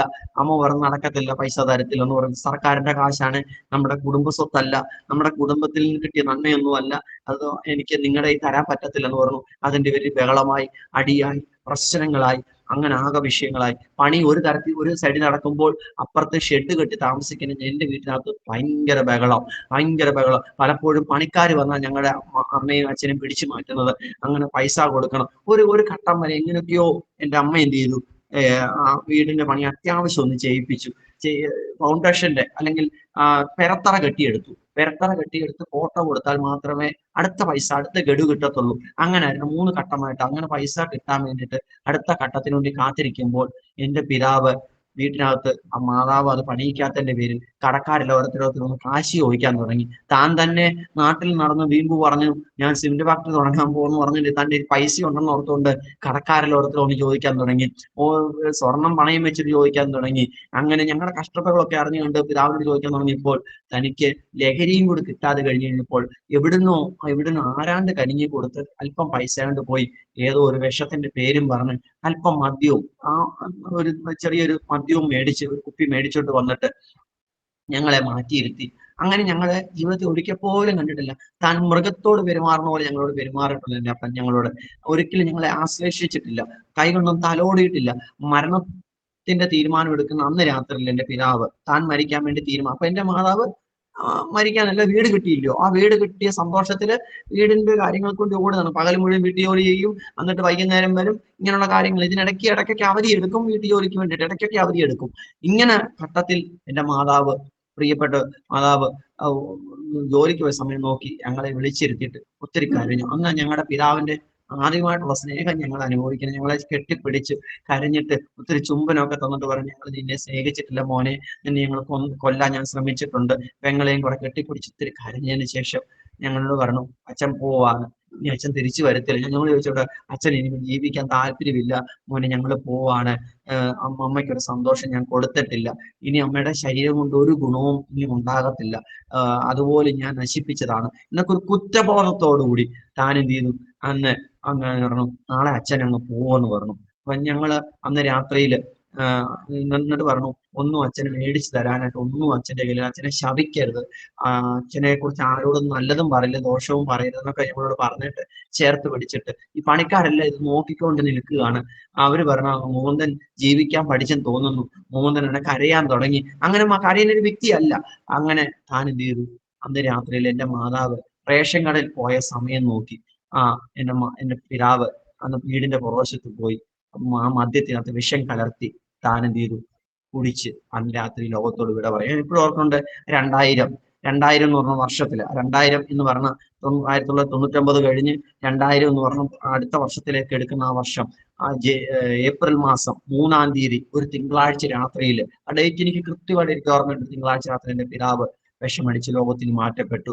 അതും തന്നെ പോയി രക്ഷിക്കാൻ കഴിയാത്ത നിലവാരത്തിൽ കാട്ടിനകത്ത് പോയി തന്റെ അലർച്ച മാത്രമേ ഞങ്ങൾ കേട്ടുള്ളൂ. പിന്നെ തന്റെ ഒരു ശബ്ദവും കേട്ടില്ല. ഒത്തിരി കഴിഞ്ഞ് ഞങ്ങൾ കണ്ടുപിടിച്ചു. അപ്പോഴത്തേക്ക് ഏകദേശം വിഷു വരുന്നതിന് ശരീരത്തിൽ പലയിടത്തും പിടിച്ചു. അങ്ങനെ എന്റെ അമ്മാച്ചനും ഞാനും കൂടെ, എന്റെ വീട്ടിൽ പണി നടക്കുന്നതുകൊണ്ട് ഭവനത്തിന്റെ പണി നടക്കുന്ന അമ്മാച്ചൻ വീട്ടിലുണ്ടായിരുന്നു. അമ്മാച്ചനും ഞങ്ങള് അയൽവക്കക്കാരെല്ലാം കൂടെ പോയി തന്നെ കാലിലും കയ്യിലും ഒക്കെ പിടിച്ചുകൊണ്ട് വന്ന് പെട്ടെന്ന് ഒന്ന് പെരത്തറയിൽ കൊണ്ട് കിടത്തി. അങ്ങനെ കുറച്ച് ഫസ്റ്റ് എയ്ഡ് ഒക്കെ ചെയ്തു. ഫസ്റ്റ് എയ്ഡ് ഒക്കെ എന്റെ അമ്മായി ഒരു നേഴ്സായിരുന്നു, അമ്മാവന്റെ ഭാര്യ. അവർക്കറിയാവുന്ന ചില കാര്യാദികൾ പെട്ടെന്ന് ഓർമ്മയിൽ വന്നൊക്കെ. പക്ഷെ അപ്പോഴത്തേക്ക് കാറ് വന്നു, എന്റെ മാതാവ് റേഷൻ കടയിൽ വന്നു, പെട്ടെന്ന് എല്ലാവരും കൂടെ ആശുപത്രി കൊണ്ട് അവിടത്തേക്ക് ജീവൻ പോയി, തന്റെ ജീവൻ നഷ്ടപ്പെട്ടു. അങ്ങനെ ഞങ്ങള് ഒന്നും കൂടെ ഭർത്താവില്ലാത്തൊരു സ്ത്രീയും കൂടെ ആയിക്കഴിഞ്ഞപ്പോഴത്തേക്ക് എല്ലാവർക്കും ഒരു അതിയപ്പറ്റാൻ. പിന്നെ ഞങ്ങളുടെ എന്നേക്കും നാശം കാണുക, ഞങ്ങളുടെ ബന്ധുമിത്രാദികൾ പലരും ഞങ്ങളെ ശപിക്കുക എന്ന നിലയിൽ വാക്കുകളൊക്കെ പറയാൻ തുടങ്ങി. ആ ഘട്ടത്തിൽ കുറെ കഴിഞ്ഞപ്പോഴത്തേക്ക് അമ്മാച്ചൻ പറഞ്ഞു, കുറെ ദിവസം കഴിഞ്ഞപ്പോ അമ്മാച്ചൻ പറഞ്ഞു, ഇനി ഞാൻ അവളെ ഈ നാട്ടിൽ നിർത്തത്തില്ല, ഇനി എന്റെ പെങ്ങളെ അപമാനം സഹിക്കാൻ സമ്മതിക്കത്തില്ല. അങ്ങനെ അമ്മാച്ചൻ വിവാഹം ചെയ്തേക്കുന്ന കോട്ടയത്ത് നിന്ന് വിവാഹം കഴിച്ചിരിക്കുന്നത്. അങ്ങനെ തന്റെ ഭാര്യയുടെ നാട്ടിലേക്ക് കോട്ടയത്തേക്ക് വാകത്താനത്തേക്ക് ഞങ്ങളെ കൊണ്ടുപോയി. കോട്ടയം വാകത്താനം പുതുപ്പള്ളിക്കടുത്തുള്ള സ്ഥലമാണ്, തെങ്ങായിക്കടുത്തുള്ള സ്ഥലമാണ് വാകത്താനം. അവിടെ കൊണ്ടുവന്നു. ഞങ്ങളൊക്കെ അപ്പൊ അച്ഛൻ മരിച്ചതിന്റെ കരുണയായിട്ട് ചില ക്രിസ്ത്യൻസ് വിഭാഗത്തിൽ നിന്നും മറ്റു അത്യാവശ്യ ചില ബന്ധുക്കൾ കരുണ തോന്നി ചിലവർക്ക് കുറച്ച് രൂപകളൊക്കെ തന്നു. ഈ രൂപ കണ്ടതിന്റെ ഒരു സന്തോഷത്തിലാണ് അമ്മാച്ചനും ഞങ്ങളെ അങ്ങ് ചേർത്ത് പിടിച്ചത്. അവിടെ ചെന്ന് ഞങ്ങളുടെ രൂപ കയ്യിലൊക്കെ തീരാൻ കുറേശ്ശെ തീരാൻ തുടങ്ങിയപ്പോൾ അമ്മാവന്റെ ശബ്ദത്തിന് മാറ്റം വരാൻ തുടങ്ങി, ഇടർച്ച വരാൻ തുടങ്ങി. ഞങ്ങളെ ചൊല്ലി പല കലഹങ്ങളും രഹസ്യമായിട്ട് അവർ തുടങ്ങിക്കഴിഞ്ഞു. അങ്ങനെ പ്രയാസം കഴിഞ്ഞപ്പോഴത്തേക്ക് ഒരു ദിവസം ഞങ്ങളെ പിടിച്ച് പുറത്തിറങ്ങി. ഞങ്ങൾ പറഞ്ഞു, ഇനി ഒന്നും പോറ്റേണ്ട ഉത്തരവാദിത്വം എനിക്കില്ല, ജീവിക്കാൻ പഠിക്കണം. എവിടെങ്കിലും പോയി ചില അസഭ്യം കലർന്ന വാക്കുകൾ പറഞ്ഞു സ്വന്തം പെങ്ങളെയും മക്കളെയും പിടിച്ച് പുറത്താക്കേണ്ടി തരുന്നു. ഈ അമ്മായി ഒരു പ്രാർത്ഥിക്കുന്ന സ്ത്രീയായിരുന്നു. അവരുടെ കുലം ഞങ്ങൾക്ക് നായന്മാരെന്ന ബന്ധത്തിൽ നായന്മാരായതുകൊണ്ട് ഞങ്ങൾക്ക് അവരുടെ കുലം ഞങ്ങൾക്ക് അംഗീകരിക്കാൻ പറ്റത്തില്ലായിരുന്നു. പക്ഷെ അവർക്ക് ഞങ്ങളെ ഇഷ്ടമായിരുന്നു, ഞങ്ങൾക്ക് അവരെ വെറുപ്പായിരുന്നു. പക്ഷെ അവര് ഞങ്ങളെ ഓർത്ത് പ്രാർത്ഥിക്കുന്ന സ്ത്രീയായിരുന്നു. തനിക്ക് ആ അമ്മായിക്ക് 2 പെൺപിള്ളാരാണ്. അന്ന് 2 പെൺമക്കളെ ഓർത്ത് അമ്മായി പ്രാർത്ഥിക്കത്തില്ലായിരുന്നു. ഈ അമ്മച്ചിയെ പോലെ എന്നെ ഓർത്ത് പ്രാർത്ഥിക്കുമായിരുന്നു. എന്റെ തലയെ കവിച്ച് പ്രാർത്ഥന എനിക്ക് ഇഷ്ടമല്ല. പെന്തക്കോസുകാരി ഈ അമ്മായി തലയെ കവിച്ച് പ്രാർത്ഥിക്കുന്നത്. ഞാൻ ഈ അമ്മായിയുടെ കൈ തട്ടി മാറ്റും. അങ്ങനെ ഈ അമ്മായി ഒരു രാത്രി അന്ന് എന്നോട് പറഞ്ഞു, നീ ബൈബിള് പിടിച്ചോണ്ട് നീ പ്രസംഗിക്കും, നീ യേശുവിനെ നീ പറയും, നീ നോക്കിക്കോ ലോകം മുഴുവൻ എല്ലാവരും കാണത്തക്ക നിലവാരത്തിൽ ഇപ്പോൾ ഞാൻ ഈ പറയുന്നത് പോലെ. എന്നിട്ട് ഞാൻ പറഞ്ഞു, അങ്ങനൊന്നും ഞാൻ കാസറ്റ് ഒന്നും ഇറക്കാൻ പോകുന്നില്ലെന്ന് പറഞ്ഞു. ഞാനൊന്ന് പറഞ്ഞൊരു കാര്യമാണ്, ഞാൻ വീഡിയോ കാസറ്റ് ഒന്നും ഞാൻ ഇറക്കത്തില്ല. ഇപ്പൊ ഞാൻ ദൈവത്തെ സ്തുതിക്കുകയാണ്, ഇതേപോലെ വീഡിയോ കാസറ്റ് അല്ലാതെ തന്നെ ഓൺലൈൻ വഴി ഇങ്ങനെ ഒരു ക്രമീകരണം ദൈവം ഒരിക്കൽ തോന്നി. പ്രവചനം പോലെ അച്ചിട്ട് പോലെ അമ്മായി പറഞ്ഞത് ഇപ്പൊ സംഭവിച്ചിരിക്കുകയാണ്. എന്റെ അമ്മായി അങ്ങനെ എന്നോട് പറഞ്ഞു, നീ ദൈവം ഉപയോഗിക്കുമെന്ന് പറഞ്ഞു. ഞാൻ പറഞ്ഞില്ല, എനിക്ക് വലിയ വിദ്യാഭ്യാസം ഇല്ല അമ്മായി, ഇങ്ങനെ പാസ്റ്റർമാരുടെ ഒക്കെ പ്രസംഗങ്ങൾ ഒത്തിരി പഠിത്തം വേണ്ട, ഇംഗ്ലീഷൊക്കെ അറിയണ്ടേ, ഇംഗ്ലീഷ് അറിയാവുന്നവർക്കല്ലേ പറയാൻ പറ്റത്തുള്ളൂ, അല്ലാതെ ഞാൻ എങ്ങനെ ജീസസ് എന്നൊക്കെ പറയുന്നൊക്കെ പറഞ്ഞു. അതൊക്കെ ദൈവം നിന്നെ പഠിപ്പിക്കണം. അങ്ങനെ അമ്മായി ഞങ്ങളെ കൊണ്ട് ഒരു ഹോസ്റ്റലിൽ കൊണ്ടാക്കി. ആ ഹോസ്റ്റലിലും ഞങ്ങൾക്ക് ശാശ്വതമല്ലായിരുന്നു. അത്രയും കാര്യം തൽക്കാലത്തേക്ക് എന്റെ മാതാവ് ഞങ്ങളെ അവിടെ കൊണ്ടാക്കിയിട്ട് അന്ന് രാവിലെ ഞങ്ങളെ ഹോസ്റ്റലിൽ കൊണ്ടാക്കുന്ന മുമ്പ് ചങ്ങനാശ്ശേരി റെയിൽവേ പാളത്തിൽ ഞങ്ങൾ അമ്മ പോയി. ഞങ്ങൾ കൊടുവല്ലൂരോട്ട് ചെങ്ങന്നൂരോട്ട് വീട്ടിലേക്ക് പോരുമെന്നും പറഞ്ഞാ പോയത്. പക്ഷെ വീട്ടിലോട്ട് വരുമല്ലായിരുന്നു, ചങ്ങനാശ്ശേരി റെയിൽവേ പാളത്തെ. പക്ഷെ അമ്മായി അത് കണ്ടുപിടിച്ചു. അമ്മായി ഞങ്ങളെ ബസ് കയറ്റി വിട്ടുകാരുടെ ഭാഗത്തിൽ നിന്നിട്ട് മാറി നിന്നു. ഞങ്ങളെ പുറകെ അനുഗമിക്കുന്നുണ്ടായിരുന്നു അമ്മായി. അങ്ങനെ പ്രിയപ്പെട്ട അമ്മായി ഞങ്ങളെ കൂട്ടിക്കൊണ്ട് അവിടെ കൊണ്ടുവന്ന് ഈ ഒരു ഹോസ്റ്റലിൽ, ഒരു ക്രിസ്ത്യൻ ഹോസ്റ്റലാണ്, പെന്തക്കോസ്തുകാരൻ.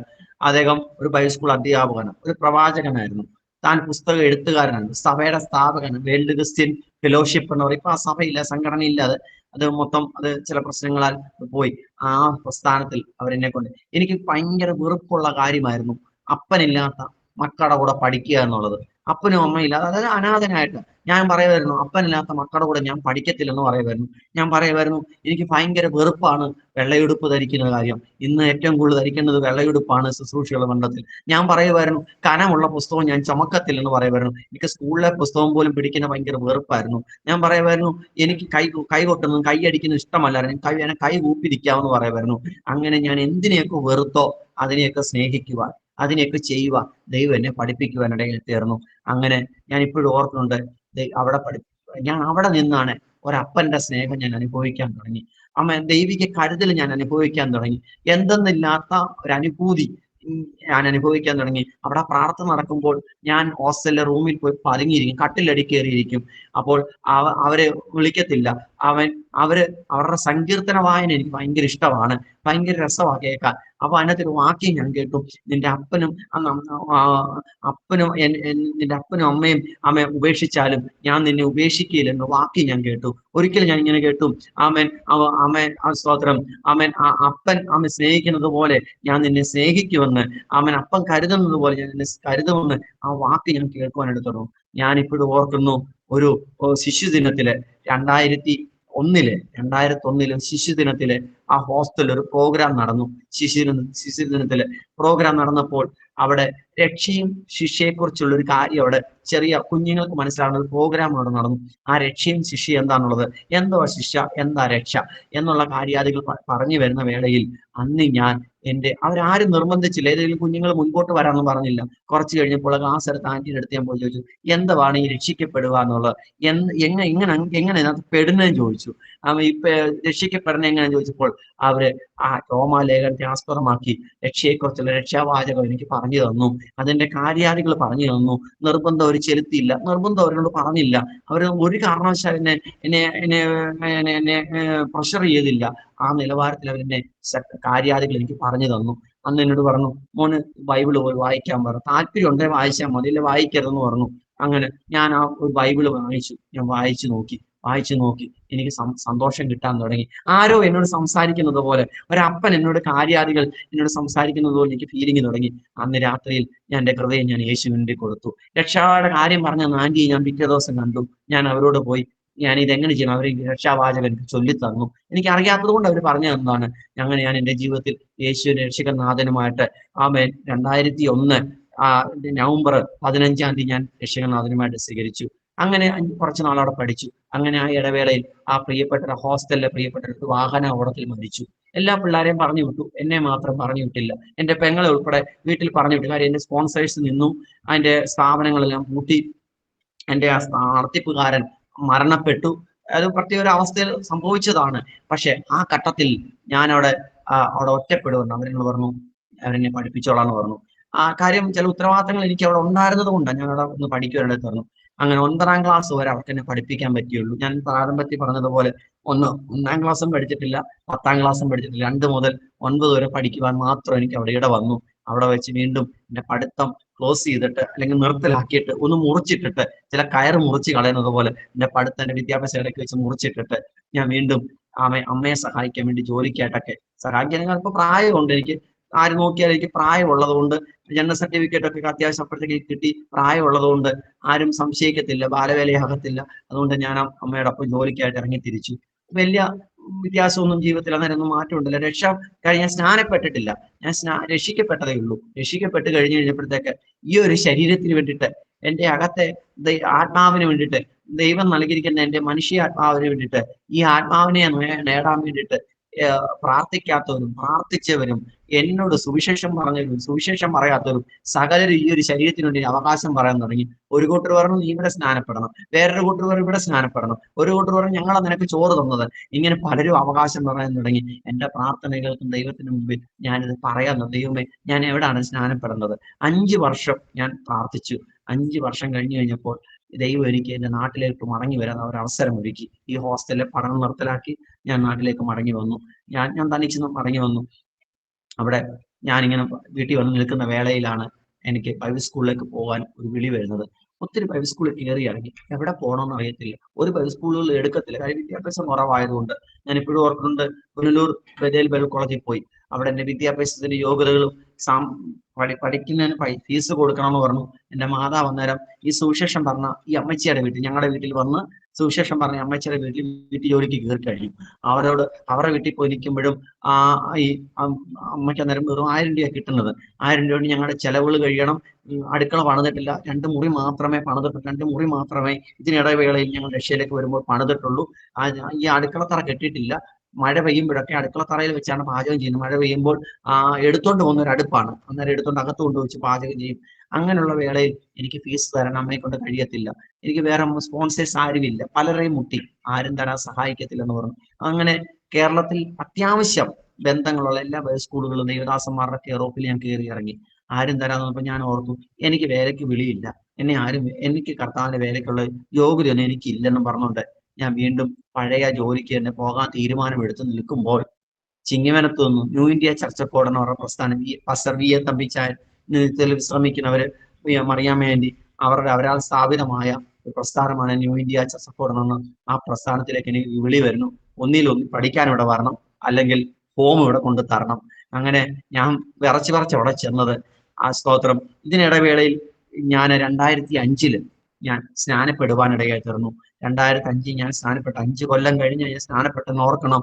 ഈ 5 കൊല്ലം ഞാൻ പ്രാപിച്ച രക്ഷയുടെ സത്യം, രക്ഷാശാസ്ത്രം ഞാൻ കാത്തു സൂക്ഷിക്കുവാനിടയായി തീർന്നു. ദൈവം അതിനെനിക്ക് ശക്തി നൽകി. ഞാൻ പിന്മാറ്റത്തിൽ പോയില്ല.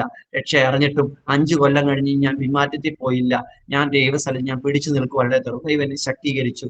ആ വേളയിൽ ഞാൻ സ്നാനപ്പെട്ട് ചിങ്ങവനത്ത് ബൈബിൾ സ്കൂളിൽ പോയി 2 കൊല്ലം പഠിച്ചു.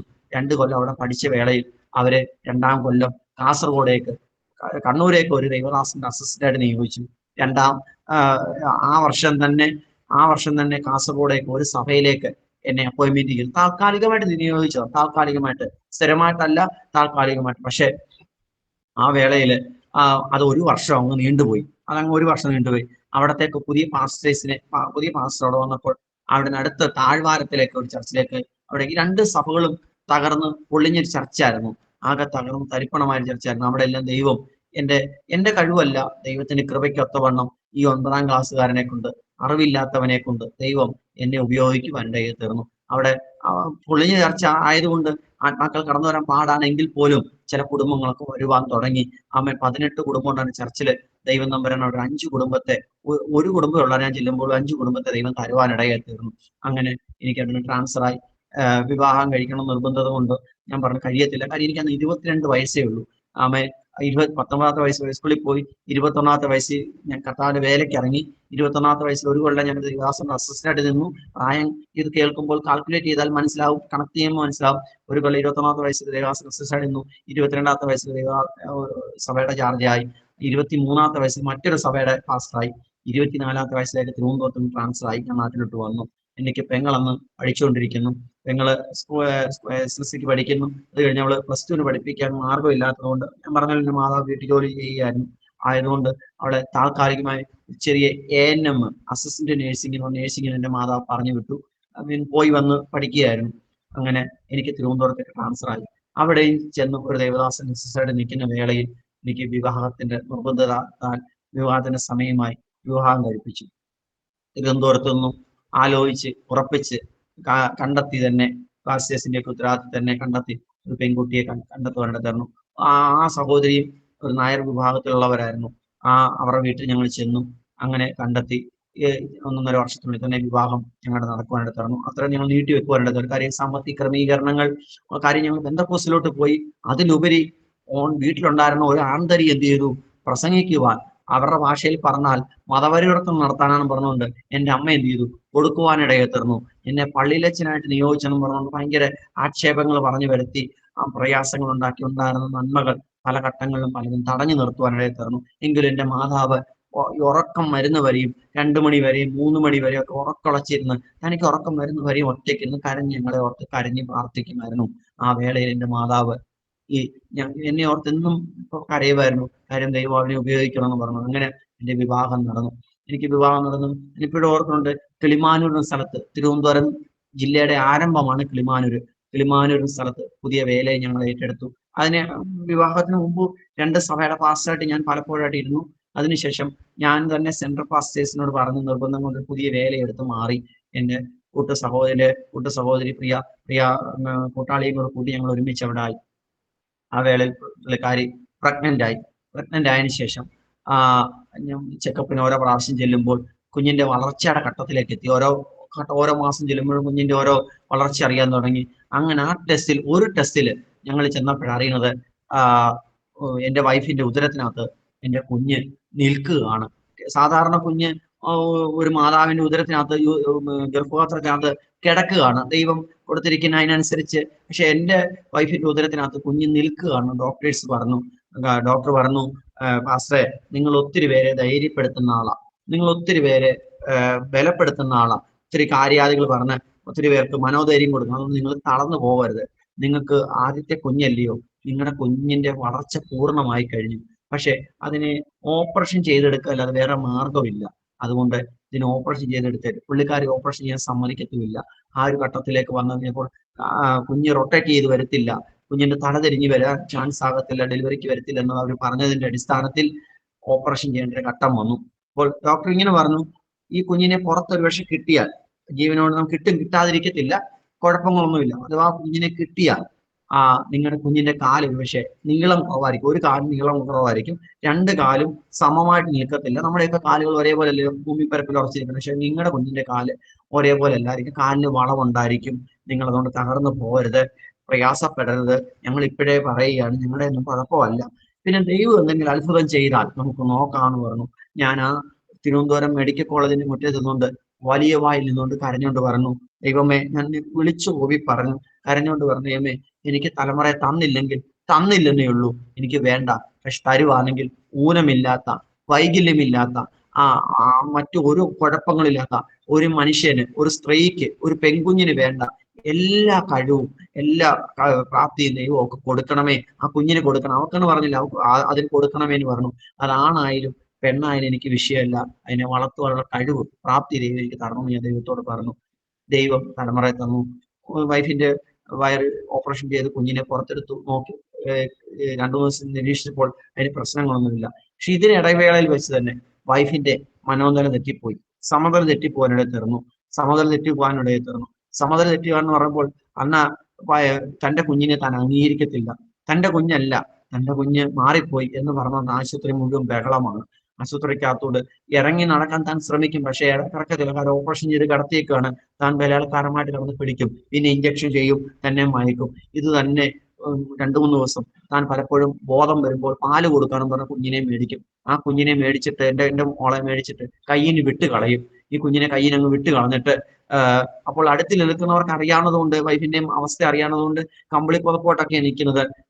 കുഞ്ഞ് താഴെ വിടണമെങ്കിൽ കാര്യങ്ങൾ മേടിച്ചില്ലെങ്കിലോ, വൈഫ് കുഞ്ഞും പ്രിയപ്പെട്ടവൾ മേടിച്ചില്ലെങ്കിലോ എന്ന് ഓർക്കുന്നു.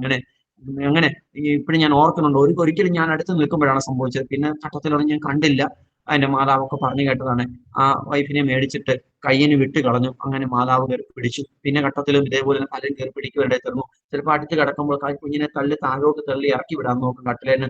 ഇതിനെ കൊണ്ട് ഇത് എന്തിനെ ഇവിടെ കൊണ്ട് കിടത്തിക്കണം, അപ്പുറത്തെ വാർഡിൽ ആരുടെയെങ്കിലും വേറെ കുഞ്ഞിനോട് പെരുമാറുന്നത് പോലെ. അങ്ങനെ 7 ദിവസത്തോളം ഞങ്ങൾ ഇതിന്റെ ട്രീറ്റ്മെന്റ് ആയിട്ട് അവിടെ കിടന്ന് പുള്ളിക്കാരിക്ക് ഒരു ഭേദം ഉണ്ടാകട്ടെ എന്ന് ഓർക്കുന്നു. ഒത്തിരി പാസ്റ്റേഴ്സ് ഒന്ന് പ്രാർത്ഥിച്ചു, ഒരു നീക്കുപോക്ക് ഉണ്ടാകുന്നില്ല, കൂടുതലാണ്.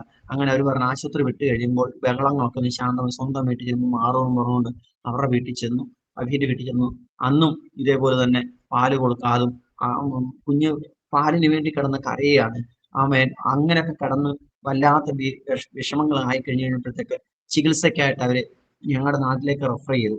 ഇങ്ങോട്ട് ചെങ്ങന്നൂർ റെഫർ ചെയ്തു. തിരുവനന്തപുരത്ത് നിന്നും നാട്ടിലോട്ട് ഇങ്ങോട്ട് അവര് മാറ്റി എഴുതിയിട്ട് അവർ പലയിടത്തും കൊണ്ട് കാണിക്കാൻ നിർബന്ധം പിടിച്ചു. അങ്ങനെ നാട്ടിൽ വന്ന് പലയിടത്തും കൊണ്ട് കാണിക്കാൻ തുടങ്ങി. ആ വേളയിൽ ഒത്തിരി പാസ്റ്റേഴ്സ്, ഒത്തിരി ദൈവം, ഇതിനിടയിൽ പലരും പരിഹാസവും കാര്യാദികളൊക്കെ വന്നു. ഞാൻ ഇങ്ങനെ പറയാറുണ്ട്, ഒരു രോഗസൗഖ്യത്തിനുവേണ്ടി ദൈവത്തെ ആരാധിക്കരുത്. ഒരു അല്പം കടം മാറാൻ വേണ്ടി ദൈവത്തെ ആരാധിക്കരുത്.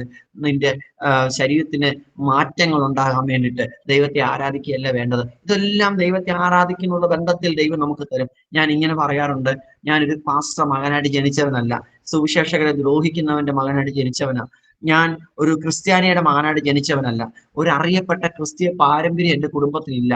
പക്ഷെ എന്റെ അനുഭവത്തിന്റെ വെളിച്ചത്തിൽ ഞാൻ വിളിച്ചു പറയാറുണ്ട്, ദൈവം ദൈവമായതുകൊണ്ട്, നമ്മൾ ആരാധിക്കുന്ന ദൈവം ദൈവമായതുകൊണ്ട്, നമ്മൾ ആരാധിച്ചാലും ആരാധിച്ചില്ലേലും, നമ്മൾ യേശുവിനെ കുറിച്ച് ലോകത്തോട് പറഞ്ഞാലും പറഞ്ഞില്ലേലും, ബൈബിള് വായിച്ചാലും വായിച്ചില്ലെങ്കിലും, ഞാൻ വിളിച്ചു പറയുന്നു, നമ്മുടെ ദൈവം ദൈവം തന്നെയാണ്. ആ ദൈവത്തെ ഒന്ന് ആരാധിച്ചാൽ, എന്നെ കേൾക്കുന്ന ലോകമേ, യേശുവിനെ അറിയാത്ത പ്രിയ സഹോദര സഹോദരി, പ്രിയ കുടുംബമേ, നീ ദൈവത്തെ ആരാധിച്ചാൽ, ഈ വാസ്തവമായിട്ട് ഈ ലോകത്തിലുള്ള ദൈവത്തെ നീ തള്ളിക്കളഞ്ഞുകൊണ്ട് ഈ യഥാർത്ഥ ദൈവത്തെ നീ അറിഞ്ഞ് ആരാധിക്കുമെങ്കിൽ നിനക്ക് സുനിശ്ചിതം, നിശ്ചയമായിട്ട് ഞാൻ പറയുന്നു, നിനക്കൊരു വിടുതൽ നൽകും, നിനക്ക് സമാധാനം ദൈവം തരും. നിന്റെ ജീവിതത്തിൽ സമാധാനമില്ലെങ്കിൽ കർത്താവ് നിനക്ക് സമാധാനം തരും. ഞാൻ പറഞ്ഞല്ലോ, എന്റെ ജീവിതത്തിലെ വേദനയുടെ വേളയിലും പലപ്പോഴും സമാധാനം നഷ്ടപ്പെടുന്ന വേളയിലും ഈ പുസ്തകമാണ്, ഞാൻ ഈ പിടിച്ചിരിക്കുന്ന പുസ്തകമാണ് ദൈവം എനിക്ക് സമാധാനം തന്നിരിക്കുന്നത്. പലപ്പോഴും പല കഠോരമായ ഒരു മനുഷ്യനായതുകൊണ്ട്, നമ്മൾ എപ്പോഴും പൂർണ്ണതയിലൊന്നും അല്ലല്ലോ നമ്മുടെ ജീവിതം ആയതുകൊണ്ട്, നമ്മൾ മനുഷ്യനായിട്ട് പലപ്പോഴും മാനുഷിക നിലവാരത്തിൽ തീരുമാനം എടുത്തപ്പോഴൊക്കെയും ഈ പുസ്തകത്തിലെ പല വാക്കുകളും താളുകൾ എന്നെ മറപ്പിച്ച് ദൈവം എന്നെ ചിന്തിപ്പിച്ചിട്ടുണ്ട്, എന്നെ ബലപ്പെടുത്തിയിട്ടുണ്ട്. അങ്ങനെ വൈഫിന്റെ സമ്മതം തെറ്റി, കുഞ്ഞിന് പ്രായം 3 വയസ്സ് കഴിഞ്ഞു. ഇതിനിടവേളയിൽ പല ആശുപത്രി കയറി ഇറങ്ങി, പല ആശുപത്രിയിൽ കയറി, പലപ്പോഴും വൈഫ് വീട്ടിൽ നിന്ന് ഇറങ്ങിപ്പോവും. സൈലന്റ് മെന്റലാണ്, വയലന്റ് അല്ല. നിശബ്ദമായിട്ടിരുന്ന് കാണിക്കുന്ന വികൃതിത്തരങ്ങളാ. കാര്യം, അരി സോപ്പ് വെള്ളത്തിൽ കഴുകുക, അരി ഉഴുന്നും കൂടെ അരയ്ക്കുമ്പോൾ വറ്റിലമുളകോ വെളുത്തുള്ളിയോ അല്ലെങ്കിൽ വാളംപുളിയോ കൊടംപുളിയോ ഒക്കെ ഇട്ട് അരയ്ക്കുക. അരിമാവ് പുളിച്ചു പൊങ്ങാനാണ് പറഞ്ഞത്. നമ്മൾ ചോറ് കഴിക്കുന്ന അരി കഴുകുമ്പോൾ സോപ്പ് വെള്ളത്തിൽ കഴുകുക. ഉണങ്ങിയ തുണി, നല്ലവണ്ണം ഉണങ്ങിയ തുണി അയ്യൽ കിടക്കുന്ന എടുത്തുകൊണ്ടോ വീണ്ടും കൊണ്ടോ സോപ്പ് വെള്ളത്തിൽ കൊണ്ടുവന്ന് കുതിർത്ത് വെക്കുക. അത് ഈ അസ്വസ്ഥത ഉണ്ടാകുമ്പോഴേ ഉള്ളൂ, അല്ലാത്ത ഘട്ടങ്ങളില്ല, എപ്പോഴും ഇല്ല. പുള്ളിക്കാരുടെ ഒരു പ്രത്യേകത, എന്നേക്കാൾ താൻ മിടുക്കിയാണ് പഠിത്തത്തില്, വിദ്യാഭ്യാസത്തില്. +2 വരെ പഠിച്ച് കമ്പ്യൂട്ടർ പഠിപ്പിക്കുന്ന ഒരു ടീച്ചറായിരുന്നു. കമ്പ്യൂട്ടർ കൈകാര്യം ചെയ്യാൻ നല്ല അറിവുള്ള ഒരു വ്യക്തിയാണ്. നല്ലവണ്ണം സ്ഫുടമായിട്ട് ഇംഗ്ലീഷ് സംസാരിക്കുന്ന വ്യക്തിയാണ്. എല്ലാ ഇൻഷുറൻസ് മേഖലയിലും ജോലി ചെയ്ത വ്യക്തിയാണ്. അങ്ങനെ എല്ലാ നിലയിലും പ്രാവീണ്യം തെളിയിച്ച ഒരു നല്ലൊരു വ്യക്തിയാണ്. പക്ഷെ തനിക്ക് മനോനില തെറ്റുവാൻ ഇടയായിത്തീർന്നു. ഞാൻ ആ വേദനയിൽ ഒത്തിരി കരയുവാൻ ഇടയായിത്തീർന്നു. ഞാൻ ദൈവത്തോട് ചോദിച്ചു, എന്തുകൊണ്ട് സംഭവിച്ചു, അങ്ങനെ ഒഴിവാക്കണം, പുള്ളിക്കാരിയെ കൊണ്ട് കളയണമെന്ന് വീട്ടിൽ നിന്നും പല സഹപ്രവർത്തകരിൽ നിന്നും നിർബന്ധം എൻ്റെ മേൽ വന്നു. പലരും പറഞ്ഞു പല പാസ്റ്റർമാർ കൊണ്ട് കളയുന്നുണ്ട്, പലരും പറഞ്ഞു പല സെൻട്രൽ പാസ്റ്റർമാർ ഉപേക്ഷിക്കുന്നുണ്ട്, പല പ്രവാചകന്മാർ ഉപേക്ഷിക്കുന്നുണ്ട്, അവരുപേക്ഷിച്ചിട്ടുണ്ട്, ഇവരുപേക്ഷിച്ചിട്ടുണ്ട്, നിന്റെ കയ്യിൽ തെറ്റില്ല. അങ്ങനെ ഞാൻ ഒരു മനുഷ്യനായതുകൊണ്ട് ഒരു വേളയിൽ വൈഫിനെ കളയുന്നില്ല എന്ന് പറഞ്ഞെങ്കിൽ എൻ്റെ വീട്ടിൽ നിന്നും എനിക്ക് വേണ്ടി കരഞ്ഞ് പ്രാർത്ഥിക്കുന്ന എൻ്റെ അമ്മ പോലും എൻ്റെ വീട്ടിൽ നിന്ന് ഇറങ്ങിപ്പോയി. ഞാനും എൻ്റെ കുഞ്ഞും വീട്ടിൽ ഒറ്റപ്പെട്ടു. ഈ വേളയിൽ വൈഫ് തിരുവനന്തപുരം ഊളംപാറ ആശുപത്രിയിലായിരുന്നു. ഈ വേളയിൽ തിരുവനന്തപുരം ഊളംപാറ ആശുപത്രിയിൽ ഒരാഴ്ചക്കുള്ളിൽ മടങ്ങി വരുമെന്ന് പറഞ്ഞ് പോയതാണ്. വൈഫിനെയും കൊണ്ട് വീട്ടുകാർ പോയതാ. പക്ഷെ 1 മാസം കഴിഞ്ഞു, ഒരു 6 മാസം കഴിഞ്ഞ്, 8 മാസം കഴിഞ്ഞു, 1.5 വർഷമായിട്ടും പുള്ളിക്കാരി മടങ്ങി വരുന്ന ഭാവമില്ല. കാര്യം, രോഗം മാറുന്നില്ല. ഇത് ഒരു വല്ലാത്ത ഘട്ടത്തിലേക്ക് സ്വന്തം വീട്ടുകാർ പോലും പുള്ളിക്കാരിയും കൊണ്ട് മടുത്തപ്പോൾ അവരുടെ വീട്ടുകാർ തന്നെ പറഞ്ഞു, ഞങ്ങൾ കുറച്ച് രൂപ അവിടെ വരെ സമ്പാദിച്ചിട്ടുണ്ട്, ആ രൂപ കൊടുത്ത് അവളെ നോക്കുന്നു, സ്ഥാപനത്തിലാക്കാൻ പോവാ, എനിക്ക് എൻ്റെ മോളെ നോക്കാൻ വയ്യ എന്ന് പറഞ്ഞു. എൻ്റെ വീട്ടിലും പറഞ്ഞു, നീ അവളെ കളയണമെന്ന് പറഞ്ഞു. ഞാൻ ആ രാത്രി വേദനയോടുകൂടി കിടന്നുറങ്ങുമ്പോൾ ഞാൻ ഇപ്പോഴും ഓർക്കുന്നുണ്ട്, എൻ്റെ കുഞ്ഞ് എന്നോട് ഒന്ന് ചോദിക്കുകയാണ്. ഞാൻ സ്വപ്നം കാണുകയാണ്, എൻ്റെ കുഞ്ഞ് എന്നോട് റിയലായിട്ട് യഥാർത്ഥത്തിൽ ചോദിച്ചില്ല. അന്ന് അവക്ക് 4 5 പഠിക്കുന്ന പ്രായം, 4ാം ക്ലാസ്സിൽ പഠിക്കുന്ന പ്രായം, ഏകദേശം 9 വയസ്സിനടുത്തുണ്ട്. അന്ന് അവൾ എന്നോട് ഒന്ന് ചോദിക്കുന്ന ടൈമാണ് ഞാൻ ഈ പറഞ്ഞു വരുന്നത്. ഞാൻ ഉറങ്ങുമ്പോൾ അവൾ എന്നോട് ചോദിക്കുകയാണ്, പപ്പ, വ്യഭിചാര നിമിത്തമല്ലാതെ ഭാര്യ ഉപേക്ഷിക്കുന്ന വിഹിതമല്ല എന്ന് യേശുപ്പച്ചൻ പറഞ്ഞിട്ടുണ്ട് എന്ന് പറഞ്ഞു. അതെന്തോ പപ്പ അങ്ങനെ യേശുപ്പച്ചൻ പറഞ്ഞത്, വിഹിതമല്ല എന്ന് പറഞ്ഞു. അങ്ങനെ കുറെ വാക്കുകൾ അവൾ ചോദിച്ചു, യേശു പറഞ്ഞിരിക്കുന്ന വാക്കുകളെ കുറിച്ച്. അപ്പോൾ ഞാൻ അവളോട് പറഞ്ഞു, മോളിപ്പം വ്യഭിചാരം എന്ന വാക്കിനെ കുറിച്ച് മോളിപ്പം അറിയണ്ട. ഞാൻ സ്വപ്നത്തിൽ പറയണം, അവളോട് പറഞ്ഞു കൊടുക്കുകയാണ്, നീ ഇപ്പൊ അത് അറിയണ്ട, അത് നിനക്ക് പ്രായമാകുമ്പോൾ അറിയും. പക്ഷെ അത് ഇപ്പൊ ഞാൻ മറ്റൊരു കാര്യം പറയാം, വിഹിതമല്ല എന്ന് പറഞ്ഞാൽ ശരിയല്ല എന്നാണ് ആ വാക്കിന്റെ അർത്ഥം, തെറ്റാണെന്നാണ് വാക്കിന്റെ അർത്ഥം, അത് അനുസരണക്കേടാ കാണിക്കുന്നതെന്നാണ് അർത്ഥം, അത് ദൈവത്തിന് ഇഷ്ടമല്ല എന്നാണ് ആ വാക്കിന്റെ അർത്ഥം, വിഹിതമല്ല എന്ന് പറഞ്ഞു. അപ്പോൾ ശരിയല്ലെന്നല്ലേ, അതായത് ഭാര്യ അപ്പൊ ഞാൻ പറഞ്ഞു, അപ്പൊ എന്നോട് ചോദിച്ചു ഉപേക്ഷിക്കാൻ പറഞ്ഞു, കൊണ്ട് കളയുക, നമ്മുടെ ജീവിതത്തിൽ എന്നേക്കുമായി നമ്മൾ കൊണ്ട് നമുക്ക് ഇഷ്ടമല്ലാത്ത തുണിയൊക്കെ നമ്മൾ കൊണ്ട് കളയത്തില്ലയോ, ഇഷ്ടമല്ലാത്ത ചില പാത്രങ്ങൾ കൊണ്ട് കളയത്തില്ല, അതേപോലെ അത് എന്നേക്കും നമ്മൾ തിരിച്ചെടുക്കാത്തതാണ് ഉപേക്ഷിക്കുക എന്ന് പറഞ്ഞു. അപ്പൊ എന്നോട് പറഞ്ഞു, അപ്പം എന്നോട് എന്റെ കുഞ്ഞ് ചോദിക്കുന്ന സ്വപ്നത്തിൽ എന്നോട് ചോദിക്കുകയാണ്, അവളെ ദൈവം എന്നെ കാണിക്കുകയാണ്, പപ്പ ആ വ്യഭിചാര നിമിത്തമല്ല ഭാര്യ ഉപേക്ഷിക്കുന്ന ഭീകരമല്ലെങ്കിൽ പിന്നെ എന്തിനാ പപ്പ എന്റെ അമ്മയെ പപ്പ കൊണ്ട് കളഞ്ഞതെന്ന്. ഞാൻ പെട്ടെന്ന് ഉറക്കത്തിന് ചാടി എഴുന്നിട്ടു. അടുത്ത് കിടന്ന് ഞാൻ നോക്കണം. 1.5 വർഷം ഞാൻ ആയി സഭായോഗം കൂടിയിട്ട് 1.5 വർഷം എനിക്ക് സഹായം കൂടാൻ കഴിഞ്ഞില്ല. കാര്യം കോവിഡിന്റെ കാലമാണ്. 2019-20 കാലഘട്ടത്തിൽ കോവിഡ് നമ്മുടെ ലോകത്തെ നല്ലതായിട്ട് വിഴുങ്ങിക്കൊണ്ടിരിക്കുന്ന സമയം. പലരെയും കൊണ്ടുപോയിക്കൊണ്ടിരിക്കുക, മരണത്തിലേക്ക് കൊണ്ടുപോയിക്കൊണ്ടിരിക്കുന്ന കാലഘട്ടത്തിൽ എന്റെ മേലേക്കൊന്ന് മരണം വരണമെന്ന് ആഗ്രഹിച്ചൊരു കാലഘട്ടം. ഒട്ടും താല്പര്യമില്ല. കാര്യം നാട് വിട്ടു പോകാൻ പറ്റത്തില്ല, ജീവിതം നശിപ്പിക്കാൻ പറ്റത്തില്ല. കാര്യം ഞാൻ സുവിശേഷകനാണ്. വേദനയോടുകൂടി 8.5 വയസ്സുകാരെയും കൊണ്ട് അടുക്കി പിടിച്ചുകൊണ്ട് വേദനയോടുകൂടി അകത്തിരുന്ന് കരയുമ്പോൾ ഞങ്ങൾക്ക് 2 പേർക്കും 2 പ്ലേറ്റ് ചോറെടുക്കും. പക്ഷെ അവിടെ കരച്ചിൽ കാണുമ്പോൾ ഞങ്ങൾ 2 കൂടെ 1 പ്ലേറ്റിൽ തന്നെ ഞങ്ങൾ ചോറുണ്ട്. ഞങ്ങൾ നല്ലോണം കഴിക്കത്തില്ല ചോറ്. അങ്ങനെ വേദനയുടെ അമ്മയും വീട്ടിൽ നിന്ന് ഇറങ്ങിപ്പോയി. അമ്മ പറഞ്ഞു, അവളെ കളയാതെ ഞാൻ ഈ വീട്ടിൽ കയറത്തില്ല എന്ന് പറഞ്ഞുകൊണ്ട് അമ്മയും എന്നെ ഉപേക്ഷിച്ചിട്ട് പോയി. രാത്രിയില് ഞാൻ പറഞ്ഞല്ലോ, ഞാൻ പലപ്പോഴും ഞാൻ കരയും, പക്ഷെ പ്രാർത്ഥിക്കത്തില്ല. കാര്യം വാക്കുകൾ വായി വരത്തില്ല. എന്നിങ്ങനെ എന്തൊക്കെയോ വേദനയോടുകൂടി ഞാൻ കരയും. കരഞ്ഞുകൊണ്ടിരിക്കുന്ന വേളയിലാണ്, രാത്രിയിലാണ് ഞാൻ പറഞ്ഞല്ലോ, പലപ്പോഴും നിർബന്ധിക്കും ബന്ധുക്കളും സ്വന്തക്കാരും ബന്ധുമിത്രാദികൾ അറിയാവുന്ന ചാർച്ചക്കാരും ജാതികളൊക്കെ നിർബന്ധിക്കും, നീ കൊണ്ട് കളയണം. പലരും എനിക്ക് പെട്രോൾ പമ്പിൽ ജോലിക്ക് ഓഫർ ചെയ്തു, വടക്കേന്ത്യക്ക് എന്നെ കൊണ്ടുപോകാൻ ഓഫർ ചെയ്തു. ഞാൻ എന്ത് ചെയ്യണമെന്ന് അറിയത്തില്ല. ഒത്തിരി പുസ്തകങ്ങൾ എൻ്റെ വീട്ടിലിരിപ്പുണ്ട്. പ്രഗത്ഭന്മാരും പ്രശസ്തന്മാരും പണ്ഡിതന്മാരൊക്കെ എഴുതിയ അനേക ആത്മീയ ഗ്രന്ഥങ്ങൾ എൻ്റെ വീട്ടിലിരിപ്പുണ്ട്. ഒത്തിരി നല്ല നല്ല ബൈബിളുകൾ ഇരിപ്പുണ്ട്. പക്ഷെ ഞാൻ ഇതെല്ലാം ആർക്കെങ്കിലുമൊക്കെ വാരി കൊടുത്തേക്ക്, ആർക്കെങ്കിലൊക്കെ ശുശ്രൂഷയിൽ ഉപയോഗിക്കപ്പെടുന്ന ദൈവദാസന്മാരുണ്ടല്ലോ, നല്ലോണം വായിക്കുന്ന ദൈവദാസന്മാർക്ക് കൊടുത്തേക്കാൻ തീരുമാനമെടുക്കുന്ന വേളയിൽ അന്ന് ഞാൻ കിടന്നുറങ്ങുമ്പോഴാണ് ദൈവം എന്നെ കാണിക്കുന്നത്. രാത്രിയിൽ കുറച്ച് ദിവസം കഴിഞ്ഞപ്പോൾ അടുത്തൊരു സ്വപ്നം വീണ്ടും കാണിക്കുകയാണ്. കാര്യം എന്റെ വീട്ടിലേക്ക് ഇങ്ങനെ പ്രഷർ ചെയ്യുക. ഞാൻ ഏകദേശം തീരുമാനം ഇങ്ങനെ എത്തിക്കൊണ്ടിരിക്കുക, കളയണോ കളയണ്ടായോ, എന്ത് ചെയ്യണമെന്ന് എനിക്ക് അറിയാതെ വേദനയോടുകൂടി. കാര്യം ഒരു മനുഷ്യനാ. നമ്മള് ന്യായാധിപന്മാരുടെ പുസ്തകത്തിൽ വായിക്കുന്നുണ്ട്, ശേഷം ശിംശോൻ മനുഷ്യനെ പോലെ ആയി, ശേഷം മനുഷ്യനെ പോലെ. അപ്പോൾ നമ്മൾ ചില വേദന വരുമ്പോൾ നമ്മൾ എപ്പോഴും പൂർണ്ണതയിൽ നിൽക്കുന്നവരൊന്നും അല്ലല്ലോ. ആയതുകൊണ്ട് നമ്മുടെ ആത്മാവ് വീണ്ടെടുക്കപ്പെട്ടിട്ടുള്ളൂ, ജഡം വീണ്ടെടുക്കപ്പെട്ടിട്ടില്ല. വേദനയിൽ എന്റെ വീട്ടിനകത്ത് ഞാൻ വെച്ച ആഹാരം പോലും കഴിക്കാൻ സ്വസ്ഥതയില്ലാതെ വേദനയിൽ കഴിഞ്ഞു കൂടുമ്പോൾ, വേദനയിൽ അമ്മ പോലും ഒന്ന് വന്നാൽ കൊള്ളുന്ന ആശ്വസിക്കാരും എന്റെ വേദന പറയാൻ അമ്മയില്ലാതെ വേറെ ആരുമില്ല. അങ്ങനെ ഞാൻ അമ്മയെ ഒന്ന് ആഗ്രഹിച്ചിരിക്കുന്ന വേളയിൽ രാത്രിയിൽ വീണ്ടും അടുത്ത സ്വപ്നം കാണും. കുറച്ച് കഴിഞ്ഞപ്പോൾ, കുറെ നാൾ കഴിഞ്ഞപ്പോൾ ഞാൻ മരിച്ചു, എടുക്കപ്പെട്ടു, നിത്യതയിൽ ചെന്നു. കുഞ്ഞും അവിടെ വന്നു. അങ്ങനെ പല ഭക്തന്മാരും അവിടെ ഉണ്ട്, പല ശ്രേഷ്ഠന്മാരും. നമ്മൾ ഈ ഭൂമിയിൽ പറഞ്ഞു കേട്ട പല ഭക്തന്മാരും ദൈവസ്ഥലിൽ ഇങ്ങനെ നിൽക്കുകയാണ്. ഞാനും അവിടെ നിൽക്കുന്നു. ദൈവം എന്നെ ഇങ്ങനെ പേര് ചൊല്ലി എന്നെ വിളിച്ചു. ഓരോരുത്തരും പേരിൽ വിളിക്കുവാണ്. ഓരോന്നും ചെയ്തോ അവനവന്റെ പ്രവൃത്തിക്ക് തക്കവണ്ണം പ്രതിഫലം കൊടുക്കേണ്ട രീതി ദൈവം ഇങ്ങനെ സ്വപ്നത്തിൽ എന്നെ കാണിക്കുക. എന്നെയും വിളിച്ചു. ഞാൻ അങ്ങോട്ട് ചെല്ലുക. ചെന്നപ്പോ ദൈവം എന്നോട്, അനീഷേ, ഞാനിങ്ങനെ ലജ്ജിതനായിട്ട് തല കുനിച്ചൊക്കെ നിൽക്കുക. ഇങ്ങനെ നാണം കെട്ട നിലയിൽ ഒന്നിനും എനിക്ക് തല ഉയർത്താൻ പോലും കഴിയാത്ത തല കുനിച്ച് നിൽക്കുകയാണ് ദൈവസ്ഥലില്. ഞാൻ ഇങ്ങനെ കാണിക്കുകയാണ്. ദൈവം ചോദിക്കുകയാണ്, അനീഷേ. അപ്പൊ ഞാൻ എന്തോ ചോദിച്ചിട്ട് തല ഭയത്തോടുകൂടി മേലോട്ട് പൊക്കി നോക്കുമ്പോൾ ഒരു ശബ്ദം മാത്രമേ കേൾക്കുന്നുള്ളൂ, വേറെ ഒന്നും കാണാൻ കഴിയില്ല. ശബ്ദം മാത്രമേ ഉള്ളൂ. ഭയങ്കര ആരവാരവങ്ങൾ പലയിടത്തും കേൾക്കാം. അപ്പോൾ ഞാൻ തമ്പുരാൻ ചോദിക്കുകയാണ്, അനീഷേ, ബോധമുള്ള നിന്റെ കയ്യിലേക്ക് ബോധമില്ലാത്ത അവളെ ഞാൻ വെച്ച് തന്നു. ഇന്ന് അവൾ എന്നെ സന്നിധിയിലില്ല. അതിന്റെ കണക്ക് എനിക്ക് ഇവിടെ വെച്ചിട്ട് പോകണമെന്ന് ഈ വാക്ക് കേൾക്കുന്ന പ്രിയരോട് ഞാൻ വിളിച്ചു പറഞ്ഞൊരു വാക്കുണ്ട്. നമുക്ക് ആരെയും കണക്ക് ബോധിപ്പിക്കണ്ട. കല്യാണം നടത്തി തന്ന പാസ്റ്റർമാരെയോ സംഘടനയോ വിശ്വാസികളെയോ അപ്പനെയോ അമ്മയോ ഇന്ത്യൻ ഭരണകൂടത്തെയോ നമുക്ക് ബോധിപ്പിക്കേണ്ടി വരത്തില്ല. പക്ഷെ കണക്ക് ചോദിക്കുന്ന ഒരു ദൈവമുണ്ട്. അന്ന് നിത്യതയുടെ തുറമുഖത്തിലുമ്പോൾ നമ്മൾ എല്ലാത്തിനും നമ്മൾ കണക്ക് കൊടുക്കണം. രഹസ്യത്തിൽ നീ ചെയ്യുന്ന പാപം, രഹസ്യത്തിൽ നീ പറയുന്ന കാര്യങ്ങൾ, അതിനെല്ലാം ഇപ്പോൾ നീ അമ്മയുടെ അപ്പന്റെയും മുമ്പിൽ, പാസ്റ്ററുടെ മുമ്പിൽ, സമൂഹത്തിന് മുമ്പിൽ നീ തള്ളിക്കളഞ്ഞാലും ഞാൻ വീണ്ടും പറയുന്നു, നിത്യതയുടെ തുറമുഖത്തിലുമ്പോൾ ഒരു ദൃശ്യം കാണിക്കുന്നത് പോലെ നമ്മളെ ഇങ്ങനെ ഒരു സ്ക്രീനിൽ അതിന്റെ രീതി മുഴുവൻ നമ്മളെ കാണിക്കുന്ന ദൈവം എല്ലാം നമ്മൾ പറഞ്ഞെല്ലാം കാണിക്കും. അന്ന് അവിടെ നമ്മൾ കണക്ക് കൊടുക്കേണ്ടി വരും. ദൈവം എന്നെ വിറപ്പിച്ച് കളഞ്ഞു. ദൈവം എന്നെ ഭയപ്പെടുത്തി കളയുന്നില്ല. ഈ കാലത്തിൽ ഞാൻ തീരുമാനമെടുത്ത് കളയത്തില്ല.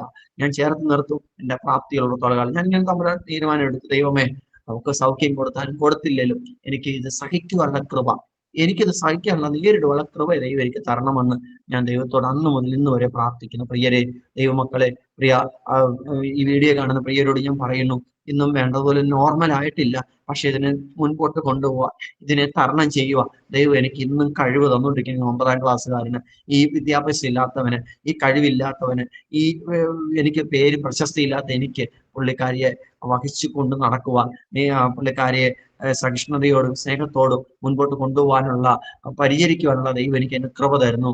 അങ്ങനെ പുള്ളിക്കാരി ആശുപത്രിയിൽ നിന്ന് മടങ്ങി വരുന്ന മുമ്പ് ഞാൻ ഒരിക്കലും എന്റെ കുഞ്ഞിനോട് ചോദിച്ചു. അപ്പൊ ഇടയ്ക്കൊക്കെ വിളിക്കും, എന്നെ വിളിച്ചില്ലെങ്കിൽ പോലും കുഞ്ഞിനെ സംസാരിക്കണം പറഞ്ഞ് ആ വൈഫിന്റെ അമ്മ നിർബന്ധിച്ച് വിളിപ്പിക്കും. വൈഫിനെ കൊണ്ട് നിർബന്ധിച്ച് വിളിക്കും. കാര്യം അമ്മയും കുഞ്ഞും തമ്മിലുള്ള ബന്ധം പോകാതിരിക്കാൻ ഒന്ന് ധരിച്ചോട്ടെന്ന് ഓർത്തുണ്ട്. അങ്ങനെ കുഞ്ഞിനെ ഒരു ദിവസം വിളിച്ചപ്പോ കുറച്ച് സംസാരമൊക്കെ കഴിഞ്ഞപ്പോഴത്തേക്ക് ഞാൻ എന്റെ മോളോട് ചോദിച്ചു, നീ എന്തിനാ മോളെ നിന്റെ അമ്മയെ നീ അമ്മേനെ വിളിക്കുന്നത് ചോദിച്ചു.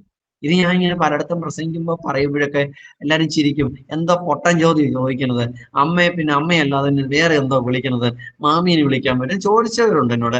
അപ്പനെ വിളിക്കാൻ പറ്റുമോ, അമ്മാവനെ വിളിക്കാൻ, അമ്മച്ചി വിളിക്കും, അമ്മയെ പിന്നെ അമ്മയെന്നല്ലാതെ എന്തോ വിളിക്കുക, അമ്മയല്ലാതെ ആ അമ്മയല്ലേന്ന് ചോദിക്കും. ഞാൻ അതൊന്നുമില്ല, അവിടെ അറിവിന് വേണ്ടിയിട്ട് അതൊന്നും അറിയാൻ വേണ്ടി ഞാൻ ചോദിച്ചു, നീ എന്തിനാ നിന്റെ അമ്മേനെ വിളിക്കുന്നത്, നിന്റെ അമ്മ നിനക്ക് പാല് തന്നിട്ടില്ല. ഞാൻ ഇങ്ങനെ പ്രസംഗിക്കുമ്പോൾ പറയാറുണ്ട്, ഒരു കുഞ്ഞിന്റെ ജന്മാവകാശമാണ് സ്വന്തം അമ്മയുടെ മുലപ്പാൽ. ആ കുഞ്ഞിന് മാത്രം കുടിക്കാൻ ദൈവം കൊടുത്തിരിക്കുന്ന അവകാശം എന്റെ കുഞ്ഞിന് നിഷേധിക്കപ്പെടുവാനിടത്തുന്നു. കുഞ്ഞത് കുടിച്ചിട്ടില്ല. അമ്മ ഉണ്ടോ എന്ന് ചോദിച്ചാൽ ഉണ്ട്, മരിച്ചോ ചോദിച്ചാൽ മരിച്ചു, ജീവനോടുണ്ടോ ചോദിച്ചാൽ ഉണ്ട്. ഒന്നും അല്ലാത്തൊരവസ്ഥയിൽ കൂടി ഞാൻ ചോദിച്ചു, നിന്റെ അമ്മ നിനക്ക് അമ്മ പാല് തന്നിട്ടില്ല, ഒരമ്മയുടെ വാത്സല്യം നീ അനുഭവിച്ചിട്ടില്ല. ഞാൻ ഇന്നലെ ഒരു മീറ്റിംഗ് ഞാനിവിടെ അറ്റൻഡ് ചെയ്തപ്പോൾ ആയിരുന്ന ദൈവദാസന്റെ മാതാവാണ് ആ ദൈവദാസന് കാര്യങ്ങൾ, ആഹാര ക്രമീകരണങ്ങൾ ഉണ്ടാക്കിയത്. ആ ദൈവദാസ ശുശ്രൂഷയ്ക്ക് വേണ്ടി പോയപ്പോൾ, മറ്റൊരു ശുശ്രൂഷയ്ക്ക് വേണ്ടി പോയപ്പോൾ ആ മാതാവ് വളരെ ഗംഭീരമായ നിലയിൽ ആ മാതാവ് ആഹാരം പാചകം ചെയ്യാനെടുത്തിരുന്നു. എന്റെ മാതാവ് നല്ലവണ്ണം പാചകം ചെയ്യും, നല്ലവണ്ണം നല്ല രുചിയാണ് ഉണ്ടാക്കുന്നത്. അത് നമുക്ക് വിശപ്പില്ലെങ്കിൽ നമ്മൾ കഴിച്ചു. അപ്പോൾ ഏതൊരു കുഞ്ഞിന്റെ ആഗ്രഹമാണ് സ്വന്തം അമ്മ നല്ലൊരു ആഹാരം ഉണ്ടാക്കി തരണമെന്ന്, ഏതൊരു കുഞ്ഞിന്റെ. പക്ഷെ ഞാൻ എന്റെ കുഞ്ഞിനോട് ചോദിച്ചു, നിന്റെ നാക്കിന്റെ രുചിക്കനുസരിച്ച് നിന്റെ അമ്മ നല്ലൊരു ഭക്ഷണം ഉണ്ടാക്കി തന്നിട്ടില്ല. നിന്നെ ചേർത്ത് വെച്ച് കഥകളൊന്നും പറഞ്ഞിട്ടില്ല. എല്ലാ കുഞ്ഞുങ്ങളും ആഗ്രഹിക്കാറുണ്ട് നല്ല കഥകളൊക്കെ പറഞ്ഞു തന്നു, നിന്നെ ഒന്നും പഠിപ്പിച്ചിട്ടില്ല, നിനക്ക് പാട്ടുകൾ പറഞ്ഞു തന്നിട്ടില്ല. അപ്പൊ ഞാനിങ്ങനെ ഓരോ കാര്യങ്ങൾ ചോദിച്ചപ്പോൾ ഞാൻ എന്റെ കുഞ്ഞിനോട് ചോദിച്ചു, എന്തിനാ നിന്റെ നീ അമ്മേനെ വിളിക്കണമെന്ന്. അപ്പോൾ ഇതെല്ലാം ചോദിച്ചപ്പോൾ അവൾ എന്നോട് പറഞ്ഞൊരു കാര്യമുണ്ട്, പപ്പ എനിക്ക് അമ്മ നല്ലൊരു ആഹാരം ഉണ്ടാക്കി തന്നില്ലെങ്കിലും എനിക്ക് അമ്മ പാല് തന്നില്ല എന്ന് പറഞ്ഞ എന്റെ പേരിൽ അമ്മ എന്നെ സ്നേഹിച്ചില്ലെങ്കിലും എന്റെ അമ്മയല്ലാതാകുന്നില്ല. അതിൽ നിന്ന് ഞാൻ വെളിപ്പാട് വിളിച്ചു പറയുന്നു. അതിൽ നിന്നൊരു അനുഭവം ഞാൻ ഈ സമൂഹത്തോട്, വീഡിയോ കാണുന്ന പ്രിയരോട് വിളിച്ചു പറയുന്നു. ഇത് സ്ക്രോൾ ചെയ്ത് ഓടിച്ചു വിട്ട് നിങ്ങൾ കേൾക്കരുത്. ഇതിന്റെ ഒരു അനുഭവം ഞാൻ വിളിച്ചു പറയുന്നു. നിനക്ക് ഈ ലോകത്തിൽ നിനക്ക് എന്തെല്ലാം വിടുതൽ കിട്ടിയില്ല എന്ന് പറഞ്ഞതിന്റെ പേരിൽ നിന്റെ നാഥനെ നീ തള്ളിക്കളയല്ലേ, നിന്റെ യേശുവിനെ നീ വെറുക്കരുത്, യേശുവിനെ നീ പുറംകാലം കൊണ്ട് തട്ടിക്കളയരുത്. നിനക്ക് വേണ്ടി മറുവിലയായി തന്നവൻ അവസാനത്തുള്ള രക്തം വരെ അല്ല, അവന്റെ ചങ്കില് വെള്ളം വരെ ഊറ്റി തന്ന നിന്റെ പ്രാണനാഥൻ നീ ഒരിക്കലും വെറുക്കരുത്. നിനക്ക് സമയത്തിനുള്ളിൽ മറുപടി കിട്ടിയില്ല എന്ന് പറഞ്ഞതിന്റെ പേരിൽ, സമയത്തിനുള്ളിൽ സൗഖ്യം കിട്ടിയില്ല എന്ന് പറഞ്ഞതിന്റെ പേരിൽ, സമയത്തിനുള്ളിൽ മക്കൾക്ക് ഭാവി ഉണ്ടായില്ല എന്ന് പറഞ്ഞതിന്റെ പേരിൽ, സമയത്തിനുള്ളിൽ ദേശത്തൊരു വിടുതൽ ഉണ്ടായില്ല എന്ന് പറഞ്ഞതിന്റെ പേരിൽ ദൈവത്തെ നീ വെറുക്കരുത്. നിന്റെ ദൈവം തന്നെയാണ്. അവനെ ദൈവം നീ ഓർത്ത് മഹത്വീകരിച്ചാൽ നിനക്കുള്ള വിടുതൽ എന്ത് ചെയ്യും? ദൈവം തരുവാൻ വേണ്ടി. വെള്ളം കുടിച്ചാലേ വെള്ളമാകത്തില്ല, അത് വെള്ളം തന്നെയാണ്. വെള്ളം കുടിച്ചാലേ അത് വെള്ളമെന്ന് വിളിക്കത്തുള്ളൂ? അല്ലല്ലോ. ആ വെള്ളം നമ്മൾ ഉപയോഗിച്ചാലും ഉപയോഗിച്ചില്ലെങ്കിലും അതിന്റെ പേര് വെള്ളം തന്നെയാണ്. വായു നമ്മൾ ശ്വസിച്ചാലില്ലെങ്കിലും അത് വായു തന്നെയാണ്.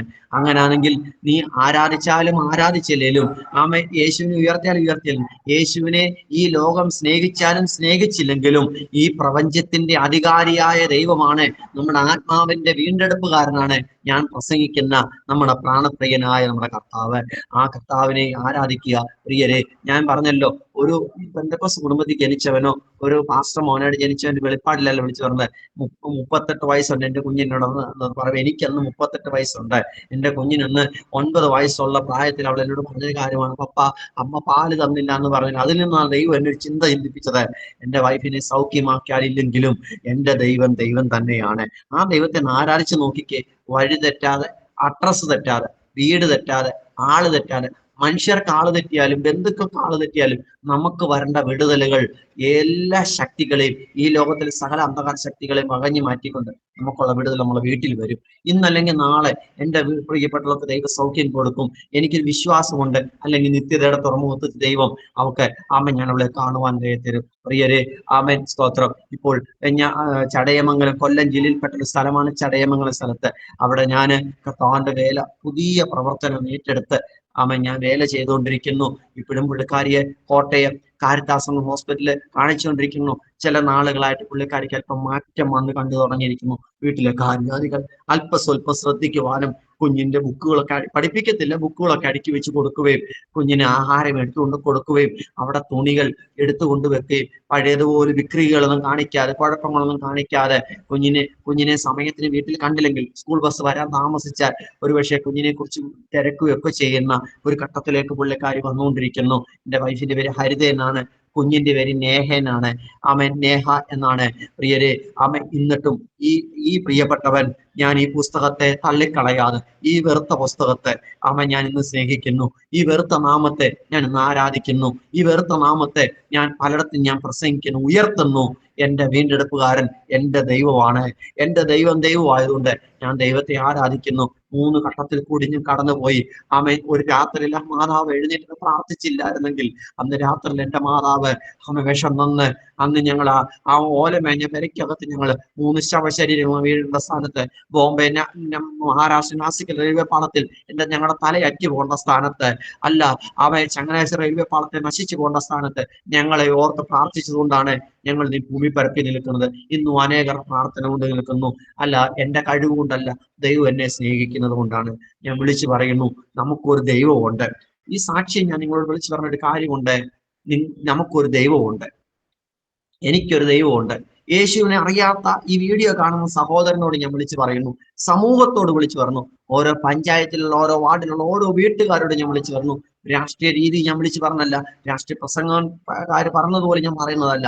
എൻ്റെ അനുഭവത്തിന്റെ, എൻ്റെ ഭവനത്തിനകത്ത് നടക്കുന്ന കാര്യത്തോട് ബന്ധത്തിൽ പറയുന്നു. എൻ്റെ കുഞ്ഞ് പ്രാർത്ഥിക്കുന്നവളായതുകൊണ്ട് പറയുന്നു. അവള് പലപ്പോഴും ദൈവത്തോട് പറയാറുണ്ട്, ദൈവം അവിടെ ആവശ്യങ്ങൾ അവൾ ദൈവത്തോട് ചോദിച്ചാണ് അവൾ മേടിക്കുന്നത്. അവൾ ഒരിക്കലും പറഞ്ഞു, ദൈവമേ എനിക്കൊരു പിങ്ക് കളറിലെ ബാഗ് വേണം. അന്ന് അവൾ 4ാം ക്ലാസ്സിൽ പഠിക്കുകയാണ്. എനിക്ക് പിങ്ക് കളറിലെ ബാഗ് വേണം. എന്നോട് ഞാൻ പറഞ്ഞ, എൻ്റെ കുഞ്ഞ് അതൊന്നും നടക്കുന്ന കാര്യമല്ല. എനിക്ക് പിങ്ക് പപ്പ എനിക്ക് വേണം. എനിക്ക് തട്ടുള്ള 2 തരത്തിലുള്ള ബോക്സ് വേണം, അതും പിങ്ക് ആയിരിക്കണം എന്ന് പറഞ്ഞു. പക്ഷെ ഞാൻ പറഞ്ഞു, എൻ്റെ കുഞ്ഞെ നീ മിണ്ടാതിരിക്കെ, നിനക്ക് ഇതൊന്നും കിട്ടാൻ പോകുന്നില്ല. ഒന്നാമത് നിന്റെ അമ്മയ്ക്ക് ഇന്ന അസുഖമാണ്, നിന്റെ അമ്മയ്ക്ക് മരുന്ന് മേടിക്കാൻ പോലും നിന്റെ കാശില്ല. അന്നേരമാണ് നീ ഇത് പറഞ്ഞത്.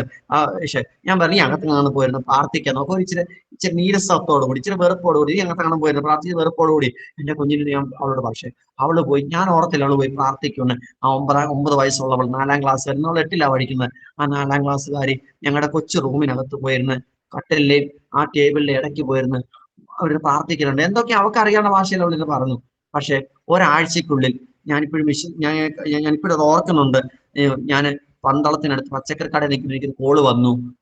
ഒരാളെ വിളിച്ചിട്ട് പറഞ്ഞു, പാസ്റ്റർ പറ്റുമെങ്കിൽ കൊട്ടാരക്കരയ്ക്കടുത്തുള്ള സ്ഥലമാണ് ആയൂര്, ഈ ചടയമംഗലത്തിനടുത്തുള്ള സ്ഥലമാണ് ആയൂര് വരെ ഒന്ന് വരാമോ? ഞാൻ ചെല്ലാമെന്ന് പറഞ്ഞു. അവിടെ ചെന്നപ്പോൾ എന്നോട് പറഞ്ഞു, വരുമ്പോൾ ബിഷപ്പുറം എടുത്തോണ്ട് പറഞ്ഞു. അവിടെ ചെന്നപ്പോൾ എൻ്റെ കുഞ്ഞ് വീട്ടിൽ നിന്ന് ഒരാഴ്ചക്ക് മുമ്പേ പ്രാർത്ഥിച്ച പ്രാർത്ഥന വിഷയത്തിനുള്ള മറുപടി, ആയൂർ പട്ടണത്തില് ബോംബെയിൽ നിന്നും ഒരു പ്രിയപ്പെട്ട ദൈവാത്മാവ് പ്രേരിപ്പിച്ച് പിങ്ക് കളറിൽ 800 രൂപ എൻ്റെ കയ്യിൽ ഇരിക്കുമ്പോൾ 1600 രൂപയുടെ ഒരു ബാഗ് എന്ത് ചെയ്തു, ആ 4ാം ക്ലാസ്സുകാരിക്ക് എൻ്റെ വീട്ടിൽ എത്തിച്ചു കൊടുക്കുവല്ലേ തരുന്നു. എന്നെ കേൾക്കുന്ന പ്രിയരെ, നിന്റെ പ്രാർത്ഥന കേൾക്കുന്ന ദൈവത്തിന് പൂജകളുടെ ആവശ്യമില്ല, നേർച്ച കാഴ്ചകളുടെ ആവശ്യമില്ല. നിന്റെ ദൈവത്തിന് ഈ ലോകത്തിലുള്ള ഒന്നിന്റെ ആവശ്യമില്ല. ദൈവം ഒന്നേ ചോദിക്കുള്ളൂ, നിന്നെ മാത്രം. നിന്റെ കണ്ണുനീരെ ചോദിക്കുന്നുള്ളൂ. നിന്റെ വാവിട്ടുള്ള നിലവിളി നിന്റെ സ്വകാര്യ നിമിഷത്തിൽ മാത്രം കേൾക്കും. നമ്മൾ കരയുമ്പോൾ നമ്മളെ അമ്മ വിട്ട് ഓടിപ്പോകും. നമ്മൾ കരയുമ്പോൾ അപ്പം വിട്ട് ഓടിപ്പോകും. ഒരുപക്ഷെ നമ്മളെ അവരെ അടിച്ചെന്നിരിക്കും. നമ്മൾ കരയുമ്പോൾ നമ്മുടെ മക്കൾ നമ്മളൊരു അറിയപ്പെട്ട് നമ്മളെ വിട്ട് ഓടിപ്പോകും. നമ്മളെ വിട്ട് ഓടിപ്പോകാത്തവൻ നമ്മുടെ കർത്താവ് മാത്രമാണ്. ഇന്ന് ഈ സാക്ഷ്യം കൊണ്ട് ഞാൻ വിളിച്ചു പറയുന്നത്, പലരും എന്നെ തഴഞ്ഞപ്പോഴും ദൈവം എന്നെ ചേർത്ത് നിർത്തിയത് കൊണ്ടാണ് ഇന്ന് ഈ ഭൂമിപ്പരപ്പിൽ ഈ വീഡിയോയുടെ മുമ്പിൽ ഞാൻ ഇരിക്കുന്നതെന്ന് ഞാൻ പ്രിയരോട് വിളിച്ചു പറയുന്നു. ഇന്നും പുള്ളിക്കാരിക്ക് വേണ്ടതുപോലെ ഞാൻ പറഞ്ഞല്ലോ, ഒരു സാധാരണ സ്ത്രീയിലേക്ക് വരത്തക്ക നിലയിലുള്ള ഒരു നോർമൽ മൈൻഡിൽ എത്തിയിട്ടില്ല, എങ്കിലും ഒരു വ്യത്യാസങ്ങൾ കണ്ടു തുടങ്ങിയിരിക്കുന്നു. ദൈവങ്ങളെ വിടിവിക്കട്ടെ. എന്നിട്ട് ഞാൻ ദൈവത്തെ ആരാധിക്കുന്നു. ഞാൻ നിങ്ങളെ അതിനുവേണ്ടി ആഹ്വാനം ചെയ്യുന്നു. ഞാൻ നിങ്ങളെ നിർബന്ധിക്കുകയല്ല, നിങ്ങൾക്ക് സുനിശ്ചിതവാ. ഞാൻ ഉറപ്പിച്ച് പറയുന്നു, രണ്ട് പക്ഷമില്ലാതെ ഏകപക്ഷീയമായി ഞാൻ വിളിച്ചു പറഞ്ഞു, യേശുവിനെ നീ ആത്മാർത്ഥയോടെ ആരാധിച്ചു നോക്കി. പരീക്ഷിക്കാൻ വേണ്ടി ദൈവത്തെ ആരാധിക്കരുത്, പരീക്ഷിക്കാൻ വേണ്ടി ദൈവത്തെ ആരാധിക്കരുത്. പണ്ടൊരാള് തീയിൽ ചാടിയാൽ വേവുവോ വെന്തു പോവോ നോക്കാൻ വേണ്ടി തീയിൽ ചാടി നോക്കി, അവൻ പിന്നെ തിരിച്ചു വന്നില്ല. അങ്ങനെ നിലവാരത്തിൽ അങ്ങനല്ല, പരീക്ഷിക്കാനല്ല നോക്കേണ്ടത്. ആമേൻ. ആയതുകൊണ്ട് ദൈവത്തെ ആത്മാർത്ഥതയോട് ആരാധിച്ചു നോക്കിയേ. എന്റെ ദൈവം നിങ്ങൾക്ക് ഒരപ്പനാണ്, ഒരു സഖിയാണ്, വിധവയ്ക്ക് കാന്തനാണ്, സാധുവിന് അപ്പമാണ്. അവൻ നിങ്ങളുടെ ദൈവമാണ്. അവൻ ഒരു ദൈവത്തെ പോലിരിക്കുക മാത്രമല്ല, നിന്റെ ആ അടുക്കിലേക്ക് എന്താവശ്യമാണോ അതേ നിലവാരത്തിൽ ദൈവം ഇറങ്ങി വരും. അപ്രകാരം ഇറങ്ങി വരട്ടെ എന്ന് ദൈവസന്നിധിയിൽ ഞാൻ പറഞ്ഞുകൊണ്ട് എന്റെ വാക്കുകൾക്ക് ഉപസംഹാരം കുറിക്കുന്നു. ഈ അവസരം ഒരുക്കി തന്ന ജോയ്സ് TV ഈ ചാനലിനും പ്രിയ റേഞ്ചർ ആന്റിക്കും പ്രിയ കർത്താദാസനും പ്രിയപ്പെട്ടവർക്കും എന്റെ ഹൃദയംഗമായി എന്റെ നന്ദി അറിയിക്കുന്നു. കർത്താവ് ഈ സാക്ഷ്യത്താൽ കൊച്ചു പ്രബോധനത്താൽ ലോകത്തെയും പ്രിയപ്പെട്ടവരെ നിറയ്ക്കട്ടെ എന്ന് പറഞ്ഞുകൊണ്ട് ദൈവം നമ്മൾ പറഞ്ഞ വാക്കുകൾ വിരമിക്കുന്നു. ദൈവം നമ്മളെ അനുഗ്രഹിക്കുമാറാകട്ടെ. ആമേൻ, ആമേൻ, ആമേൻ. താങ്ക് യു പാസ്റ്ററെ, താങ്ക് യു. തീച്ചൂളയുടെ നടുവിലൂടെ കടന്നാലും ഹല്ലേലൂയ, അത് നിന്നെ നശിപ്പിച്ച് കളയത്തിൽ നിന്നുള്ള ദൈവത്തിൻ്റെ വചനം പോലെ കർത്താവിൻ്റെ ദാസനെ തീച്ചൂളയുടെ നടുവിലൂടെയാണ് കടന്നു പോകുന്നത്. എന്നാൽ കർത്താവ് ഇന്നൊരു ദോഷം വരുത്താതെ വണ്ണം പരിപാലിച്ചു കൊണ്ടിരിക്കുന്നല്ലോ. കർത്താവിനെയും കർത്താവിൻ്റെ ദാസനെ ഉപയോഗിക്കട്ടെ അനേക ആയിരങ്ങൾക്ക്. കർത്താവിൻ്റെ ദാസൻ്റെ ശുശ്രൂഷാമുഖത്തിനും കർത്താവിൻ്റെ ദാസൻ്റെ കുടുംബജീവിതത്തിനും എല്ലാം കർത്താവ് വലിയൊരു മാറ്റം നൽകി തരട്ടെ. കർത്താവ് ധാരാളം ദേവദാസനെ അനുഗ്രഹിക്കട്ടെ. പ്രീസ്തരോട് ദേവദാസനെ ഞാനൊന്ന് ചോദിക്കുകയാണ്, ദേവദാസൻ്റെ വീടിൻ്റെ വീട് അങ്ങനെ തന്നെ കിടക്കുകയാണോ, പഴയത് വീട്? ആ വീട് ഞങ്ങളത് പല ഘട്ടങ്ങളിലായിട്ട് ഞങ്ങൾക്ക്, ഞാൻ പറഞ്ഞല്ലോ, സർക്കാരിൽ നിന്നും കിട്ടിയ ആ 2 മുറിയായിട്ട് തന്നെ പണിതു. വേറെ എക്സ്റ്റൻസ് ഒന്നും ഞങ്ങൾ ചെയ്തില്ല, ചേർത്തൊന്നും പണിതില്ല. ആ 2 മുറി ഘട്ടങ്ങളായിട്ട് തന്നെ പണിത് ഷീറ്റ് ഇട്ടു. പിന്നെ അല്പം സാമ്പത്തികമൊക്കെ ഒരുക്കി തേക്കും ഒക്കെ ചെയ്തു. പക്ഷെ സ്വകാര്യമായിട്ട് നമുക്ക് എന്താണ് ഒരു വീഡിയോ ഷൂട്ട് ചെയ്യാനോ ഒന്ന് പ്രാർത്ഥിക്കുവാനോ, ഇപ്പം തന്നെ ഇന്ന് എൻ്റെ ഭവനത്തിനകത്ത് സഭയുടെ ഭവന പ്രാർത്ഥന ഉള്ളതാണ്.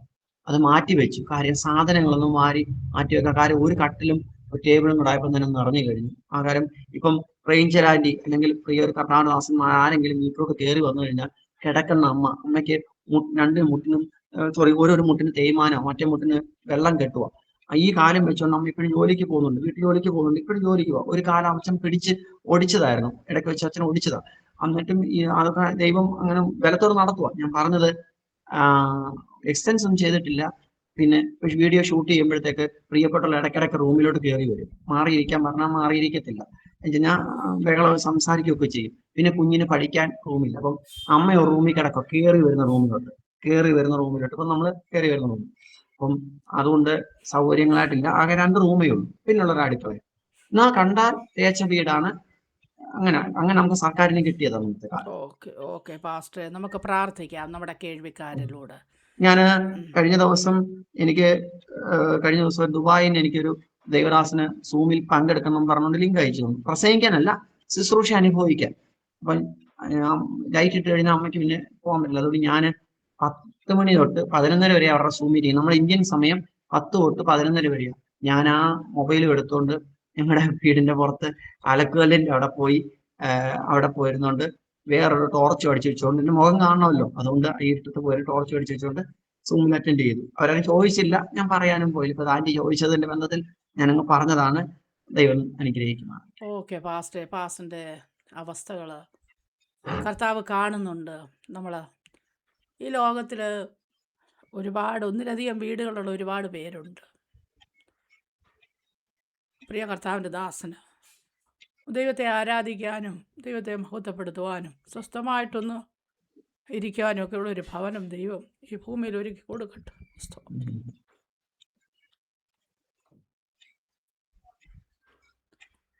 പ്രാർത്ഥിക്കാം പാസ്റ്ററെ. കർത്താവ് ദൈവദാസന് വേണ്ടി അനുഗ്രഹിക്കപ്പെട്ടതായ നല്ല വഴികളെ തുറന്നു തരും. ഓക്കെ പാസ്റ്റർ, ഇപ്പം ഭാര്യ നോർമലായിട്ടുള്ള അങ്ങനെ ഒരു അവസ്ഥയിലോട്ട് എത്തിച്ചേർന്നിട്ടില്ല, ഇല്ലയോ? നമുക്ക് വിശ്വസിച്ചൊക്കെ ഇരുത്തിട്ട് പോകാം. നമ്മൾ സംസാരിക്കുകയൊക്കെ ചെയ്യുമോ? സംസാരിക്കുകയൊക്കെ ചെയ്യും. പെട്ടെന്ന് നമ്മളൊരു കാര്യം പറഞ്ഞാൽ പെട്ടെന്ന് ക്യാച്ച് ചെയ്യത്തില്ല. കാരണം ഇങ്ങനെ എന്തോ വേറെ പിന്നെ കുറച്ച് കഴിഞ്ഞാൽ മറുപടി എടുത്തുള്ളൂ. ഓക്കെ. പാസ്റ്ററുമായിട്ട് നല്ല മിണ്ടുകയും പറയുകയൊക്കെ ചെയ്യുമോ പാസ്റ്റർ? ആ ഉണ്ട് ഉണ്ട് ഉണ്ട് ആ ഉണ്ട് ഉണ്ട്. ഓ ഈ അടുത്ത കൊണ്ട് 2 വെള്ളിയാഴ്ച കൊണ്ട് ആ ഞാൻ എവിടെയെങ്കിലും മീറ്റിങ്ങിന് പോയാൽ എന്നെ വിളിച്ച് ചോദിക്കും, അച്ചായ ചോറ് കഴിച്ചോ? ആ അച്ഛൻ ഇങ്ങ് വന്നിട്ട് ചോറ് അങ്ങനെയൊക്കെ എന്റെ അച്ഛൻ അങ്ങനെ ചോദിക്കത്തൊന്നുമില്ല, അത് ഉം, പറയണമായിരുന്നു. ഉം. ഓക്കെ, വീട്ടിലെ കുക്കിംഗ് ഒക്കെ വല്ലതും ചെയ്യുമോ പാസ്റ്റർ? ആഹാരമൊക്കെ ഇല്ല, അത് ചെയ്യത്തില്ല, അത് അമ്മയായി ചെയ്യുന്നത്. ആ പുള്ളിക്കാരിയും കൊണ്ട് ചെയ്യിക്കാൻ ആ പറ്റത്തില്ല. പറ്റത്തില്ല. ടൈമിങ്ങിനാകത്തില്ല ഒന്ന്, രണ്ടാമത് ഫലത്തിലായി വരത്തില്ല അത്. Okay okay. മോളിപ്പോൾ എത്രാം ക്ലാസ്സിൽ പഠിക്കുന്നു? 9ാം ക്ലാസ്സിലോ? മോൾ 8ല്. 8ല്. ഓക്കെ 8ല്. ഓക്കെ പാസ്റ്റേ, ആ കുഞ്ഞിൻ്റെ ആവശ്യങ്ങളെല്ലാം കർത്താവ് നടത്തി തരട്ടെ. ദൈവദാസൻ്റെയും കുടുംബത്തിൻ്റെയും ആവശ്യങ്ങളൊക്കെ കർത്താവ് നടത്തി തരും. നമ്മെ കേൾക്കുന്ന പ്രേക്ഷകർ പ്രിയ കർത്താവിൻ്റെ ദാസനും കുടുംബത്തിനും വേണ്ടി പ്രാർത്ഥിക്കണം. ദൈവത്തിൻ്റെ ആത്മാവ് നിങ്ങളുടെ ഉള്ളിൽ എന്തെങ്കിലുമൊക്കെ ചെയ്യാനായിട്ട് പ്രേരിപ്പിച്ചാൽ, എൻ്റെ പ്രിയപ്പെട്ട മക്കളെ, നമ്മുടെ ജോയ്സ് TV തുടങ്ങിയ പിന്നെ അനേക വീഡിയോകൾ നമ്മൾ സാക്ഷ്യത്തിലൂടെ പുറത്തിറക്കുവാനിടയായി തീർന്നു. എന്നാലും ഒരു കർത്താവിൻ്റെ ദാസന് ഇതുപോലെ വന്നിരുന്നു ജീവിതത്തിൻ്റെ അനുഭവം പറയുന്നത് നമ്മൾ ഇതുവരെയും ശ്രദ്ധിച്ചിട്ടില്ല. പല നമ്മുടെ സാക്ഷ്യങ്ങളിലൂടെ നമ്മുടെ വ്യൂവേഴ്സൊക്കെ അനേകർക്ക് നല്ല നമ്മൾ നമ്പർ കൊടുക്കത്തേ ഉള്ളൂ, പിന്നെ നിങ്ങൾ തുടർമാനോ അവരുമായിട്ടാണ് കോണ്ടാക്റ്റ് ചെയ്യുന്നത്. അങ്ങനെ ഒത്തിരി പേര് നമ്മുടെ വ്യൂവേഴ്സ് നമ്മുടെ പല സാക്ഷ്യം പറയുന്നവരുമായിട്ട് കോണ്ടാക്റ്റിൽ ഇന്നും ഉണ്ട്, അനേകർ സഹായിച്ചുകൊണ്ടൊക്കെ ഇരിക്കുന്നതിനാൽ ഈ പ്രിയപ്പെട്ട കർത്താവിൻ്റെ ദാസന് വേണ്ടി ദൈവത്തിൻ്റെ മക്കൾ, ദൈവദാസൻ പറഞ്ഞിട്ടല്ല, ഞാൻ എൻ്റെ ഉള്ളിൽ നിന്ന് പറയുകയാണ്. ദൈവമക്കൾക്ക് ആ പ്രിയപ്പെട്ട കർത്താവിൻ്റെ ദാസന് വേണ്ടി നിങ്ങളുടെ പ്രാർത്ഥനയിൽ ഓർക്കുകയും അതോടൊപ്പം തന്നെ നിങ്ങളാൽ കഴിയുന്ന സഹായങ്ങളൊക്കെ ചെയ്തു കൊടുക്കുകയും ചെയ്താൽ ആ പ്രിയപ്പെട്ട ദൈവദാസൻ്റെ ശുശ്രൂഷയിൽ മുന്നോട്ട് പിന്നെയും നടക്കുവാനിടയായിത്തീരും. വൈഫിൻ്റെ ചികിത്സയ്ക്കൊക്കെ വലിയ തുകകൾ ആവശ്യമാണ്, മെഡിസിനൊക്കെ ഒത്തിരി വേണം. പ്രിയ അമ്മ ഇതുവരെയും പല വീടുകളിലൊക്കെ പോയി ജോലി ചെയ്തു ഒക്കെ അങ്ങനെയൊക്കെ കഴിഞ്ഞുകൊണ്ടിരുന്നൊരു കുടുംബമാണ്. എന്നാൽ ആ പ്രിയ മാതാവിനും കാലിനൊക്കെ അസ്വസ്ഥതകളുണ്ട്. കർത്താവ് അതുകൊണ്ട് അവരുടെ വീട്ടിലെ കാര്യങ്ങളൊക്കെ ഒരു പ്രത്യേകമായ സഭയുടെ ഒരു വലിയ വരുമാനമൊന്നുമില്ല. അതുകൊണ്ട് ദൈവമക്കൾ ആരെങ്കിലുമൊക്കെ സഹായിച്ചാൽ അത് ഏറ്റവും അനുഗ്രഹമായി തീരും. ഇതുവരെയും വീഡിയോയിലൂടെ ഞാൻ ഇങ്ങനെ പറഞ്ഞിട്ടില്ല. നമ്മൾ ഒരുപാട് വീഡിയോ ചെയ്ത് കാണുന്നവർക്കറിയാം, പക്ഷേ ഇതുവരെ ഞാൻ അങ്ങനെ റിക്വസ്റ്റ് ചെയ്തിട്ടില്ല. എന്നാൽ ഈ പ്രിയപ്പെട്ട കർത്താവിൻ്റെ ദാസന് വേണ്ടി ദൈവമക്കൾ കഴിയുമെങ്കിൽ എന്തെങ്കിലുമൊക്കെ ചെയ്താൽ ആ ദൈവദാസനൊരു അനുഗ്രഹമായി തീരും. എല്ലാവരെയും കർത്താവ് സഹായിക്കട്ടെ, അനുഗ്രഹിക്കട്ടെ. പ്രിയപ്പെട്ട കർത്താവിൻ്റെ ദാസനെ നമുക്ക് പ്രാർത്ഥിക്കാം. ദൈവദാസൻ്റെ ജീവിതത്തിന് വേണ്ടി അനുഗ്രഹിക്കപ്പെട്ട വഴികളെ തുറക്കും, ശുശ്രൂഷ മണ്ഡലങ്ങളെ കർത്താവ് തുറന്നു തരും. കർത്താവ് ധാരാളം അനുഗ്രഹിക്കട്ടെ. ഞങ്ങൾ നന്ദിയും സ്നേഹവും അറിയിക്കുന്നു. ദൈവദാസൻ നമ്മുടെ വ്യൂവേഴ്സിന് വേണ്ടി ഒന്ന് പ്രാർത്ഥിച്ചാട്ടെ. ഹല്ലേലൂയ, സ്തോത്രം. കരുണയുള്ള ദൈവമേ, സ്വർഗീയ നല്ല കർത്താവേ, മനോഹരമായ സന്ധ്യ കഴിഞ്ഞ സമയത്തിന് ആ ദൈവത്തെ നമ്മൾ വാഴ്ത്തിയ കർത്താവെ, പല സ്ഥലങ്ങളായി കർത്താവെ വീഡിയോ കാണുന്നു പ്രിയ സുഹൃത്തുക്കൾക്ക് വേണ്ടി, കർത്താവെ പ്രിയ ദൈവമക്കൾക്ക് വേണ്ടിയിട്ട്, പ്രിയ സഹോദരങ്ങൾക്ക്, മാതാപിതാക്കൾക്ക് വേണ്ടി, തകർന്ന കുടുംബങ്ങൾക്ക് വേണ്ടിയിട്ട്, ഇപ്പോൾ ദൈവസന്നിധി കർത്താവെ പല നന്മകൾ അനുഭവിക്കുന്ന സകല ദൈവമക്കൾക്ക് വേണ്ടിയിട്ട് ഈ കർത്താവെ വീഡിയോ പ്രകാരം കർത്താവെ ചെയ്യുവാൻ ഇടയാക്കിയ പ്രിയ ജോയ്സ് TV കർത്താവെ ചാനലിനും പ്രിയ അമ്മാമയ്ക്കും കുടുംബത്തിനും കർത്താവെ സകലരെ അനുഗ്രഹിച്ച് ദൈവകരങ്ങളിൽ എത്തിച്ച് പ്രാർത്ഥിക്കുന്നു. ദൈവമായ കർത്താവെ, സ്വർഗത്തിലെ ദൈവമേ, കർത്താവെ ഹല്ലേലൂയ, ഞങ്ങളുടെ വീണ്ടെടുപ്പുകാരനെ യേശുവിന്റെ നാമത്തിൽ നിങ്ങൾ അടുത്ത് വരുന്നു കർത്താവെ. ദൈവമായ കർത്താവെ, പ്രകാരം ചില നാളുകൾക്ക് മുമ്പേ കർത്താവ് മീറ്റിംഗ് കൂടുവാൻ ക്രമീകരിച്ചു. കർത്താവെ വൈകിയത് സംഭവിച്ചു. ഞങ്ങൾ കർത്താവെ പല പ്രിയപ്പെട്ടവർക്ക് പ്രാർത്ഥിക്കുന്നു. ദൈവമായ കർത്താവെ, പലവിധ വിഷയങ്ങളാൽ, പലവിധ ഞെരുക്കങ്ങളാൽ, പലവിധ വേദനയാൽ കർത്താവെ എന്തിനാൽ ഞങ്ങൾക്ക് സമാധാനം ഉണ്ടാവും, എന്തിനാൽ ഞങ്ങൾക്ക് ഒരു നീക്കുപോക്ക് ഉണ്ടാവും.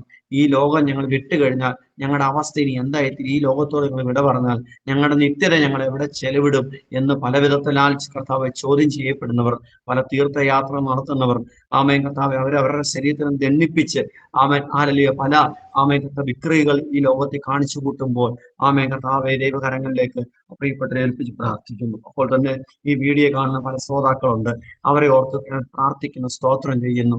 കർത്താവെ, പലവിധ ആവശ്യങ്ങളാൽ, പലവിധ വേദനയാൽ, ഭാരപ്പെടുന്നവരെ ദൈവമേ അവരെ സഹായിക്കണമേ, ബലപ്പെടുത്തണമെന്ന് പ്രാർത്ഥിക്കുന്നു. ഇന്ന് വീഡിയോയിൽ പറഞ്ഞതുപോലെ വിധവയ്ക്ക് കാന്തൻ, സാധുവിന് അപ്പോ ആമനാലിയ ആമി കർത്താവ് രക്ഷിതാവായ ദൈവം കർത്താവെ ഹാലലിയ ഒരപ്പനെ പോലെ, ഒരമ്മയെ പോലെ, ഒരു സഹോദരനെ പോലെ, ഒരു പ്രാണസഖിയെ പോലെ അവരുടെ കർത്താവ് ജീവിതത്തിന്റെ മേഖലയിൽ അവരായിരിക്കുന്നു. എന്തിനു വേണ്ടി കർത്താവ് ആയിരിക്കുന്നു അവിടെ തമ്പുരാൻ ഇറങ്ങി വരണമെന്ന് പ്രാർത്ഥിക്കുന്നു. ഇസ്രായേൽ ജനത്തിന് ആമേൻ പകൽ മേഘസ്തംഭം, രാത്രി തുണയായ കർത്താവ് നിന്ന ദൈവം ആമേൻ ജനത്തിന് വേണ്ടി കർത്താവ് കർത്താവ് വീഡിയോ കാണുന്നവരെ അമ്മ അനുഗ്രഹിച്ച് പ്രാർത്ഥിക്കുന്നു. കർത്താവെ സ്തോത്രം. ഹാലിയ ആമേൻ കർത്താവ് നിന്നെ കണ്ടുമുട്ടുമ്പോൾ, നാമത്തെ ആരാധിക്കുമ്പോൾ അടിയിൽ പറഞ്ഞതുപോലെ, ഇപ്പോൾ പറഞ്ഞതുപോലെ ദൈവമായതുകൊണ്ട് ദൈവത്തെ ആരാധിച്ചാൽ, ദൈവമായതുകൊണ്ട് ദൈവത്തെ കണ്ടെത്തിയാൽ, ദൈവമായതുകൊണ്ട് ദൈവത്തെ സ്തുതിച്ചാൽ അവർക്ക് വരുത്തേണ്ട വിടുതലുകളും നന്മകളും ദൈവം അവർക്ക് എത്തിച്ചു കൊടുക്കുവാൻ വിശ്വസ്തനാണെന്ന് കർത്താവിന് കേട്ടതുപോലെ അങ്ങനെ കർത്താവ് ചെയ്യുന്ന പ്രവൃത്തിക്കായി സ്തോത്രം. കർത്താവെ ദൈവകരങ്ങളിലേക്ക് ഏൽപ്പിക്കുന്നു. സകല വിഷയങ്ങളെയും പല കർത്താവ്യ ഭാഗങ്ങളിൽ നിന്ന് കരയുന്നവരുടെ കണ്ണുനീരൊപ്പാൻ ദൈവത്തിന്റെ കരം ഇറങ്ങിയതിനായി സ്തോത്രം ചെയ്യുന്നു. ദൈവത്തെ ബലപ്പെടുത്തിയാട്ടെ. എമ്മാമേച്ചാനെ ദൈവം നമ്മെ അനുഗ്രഹിക്കണം. പ്രാർത്ഥന യാചനയും കേട്ടനായി സ്തോത്രം. യേശുവിന്റെ വലിയ നാമത്തിൽ തന്നെ.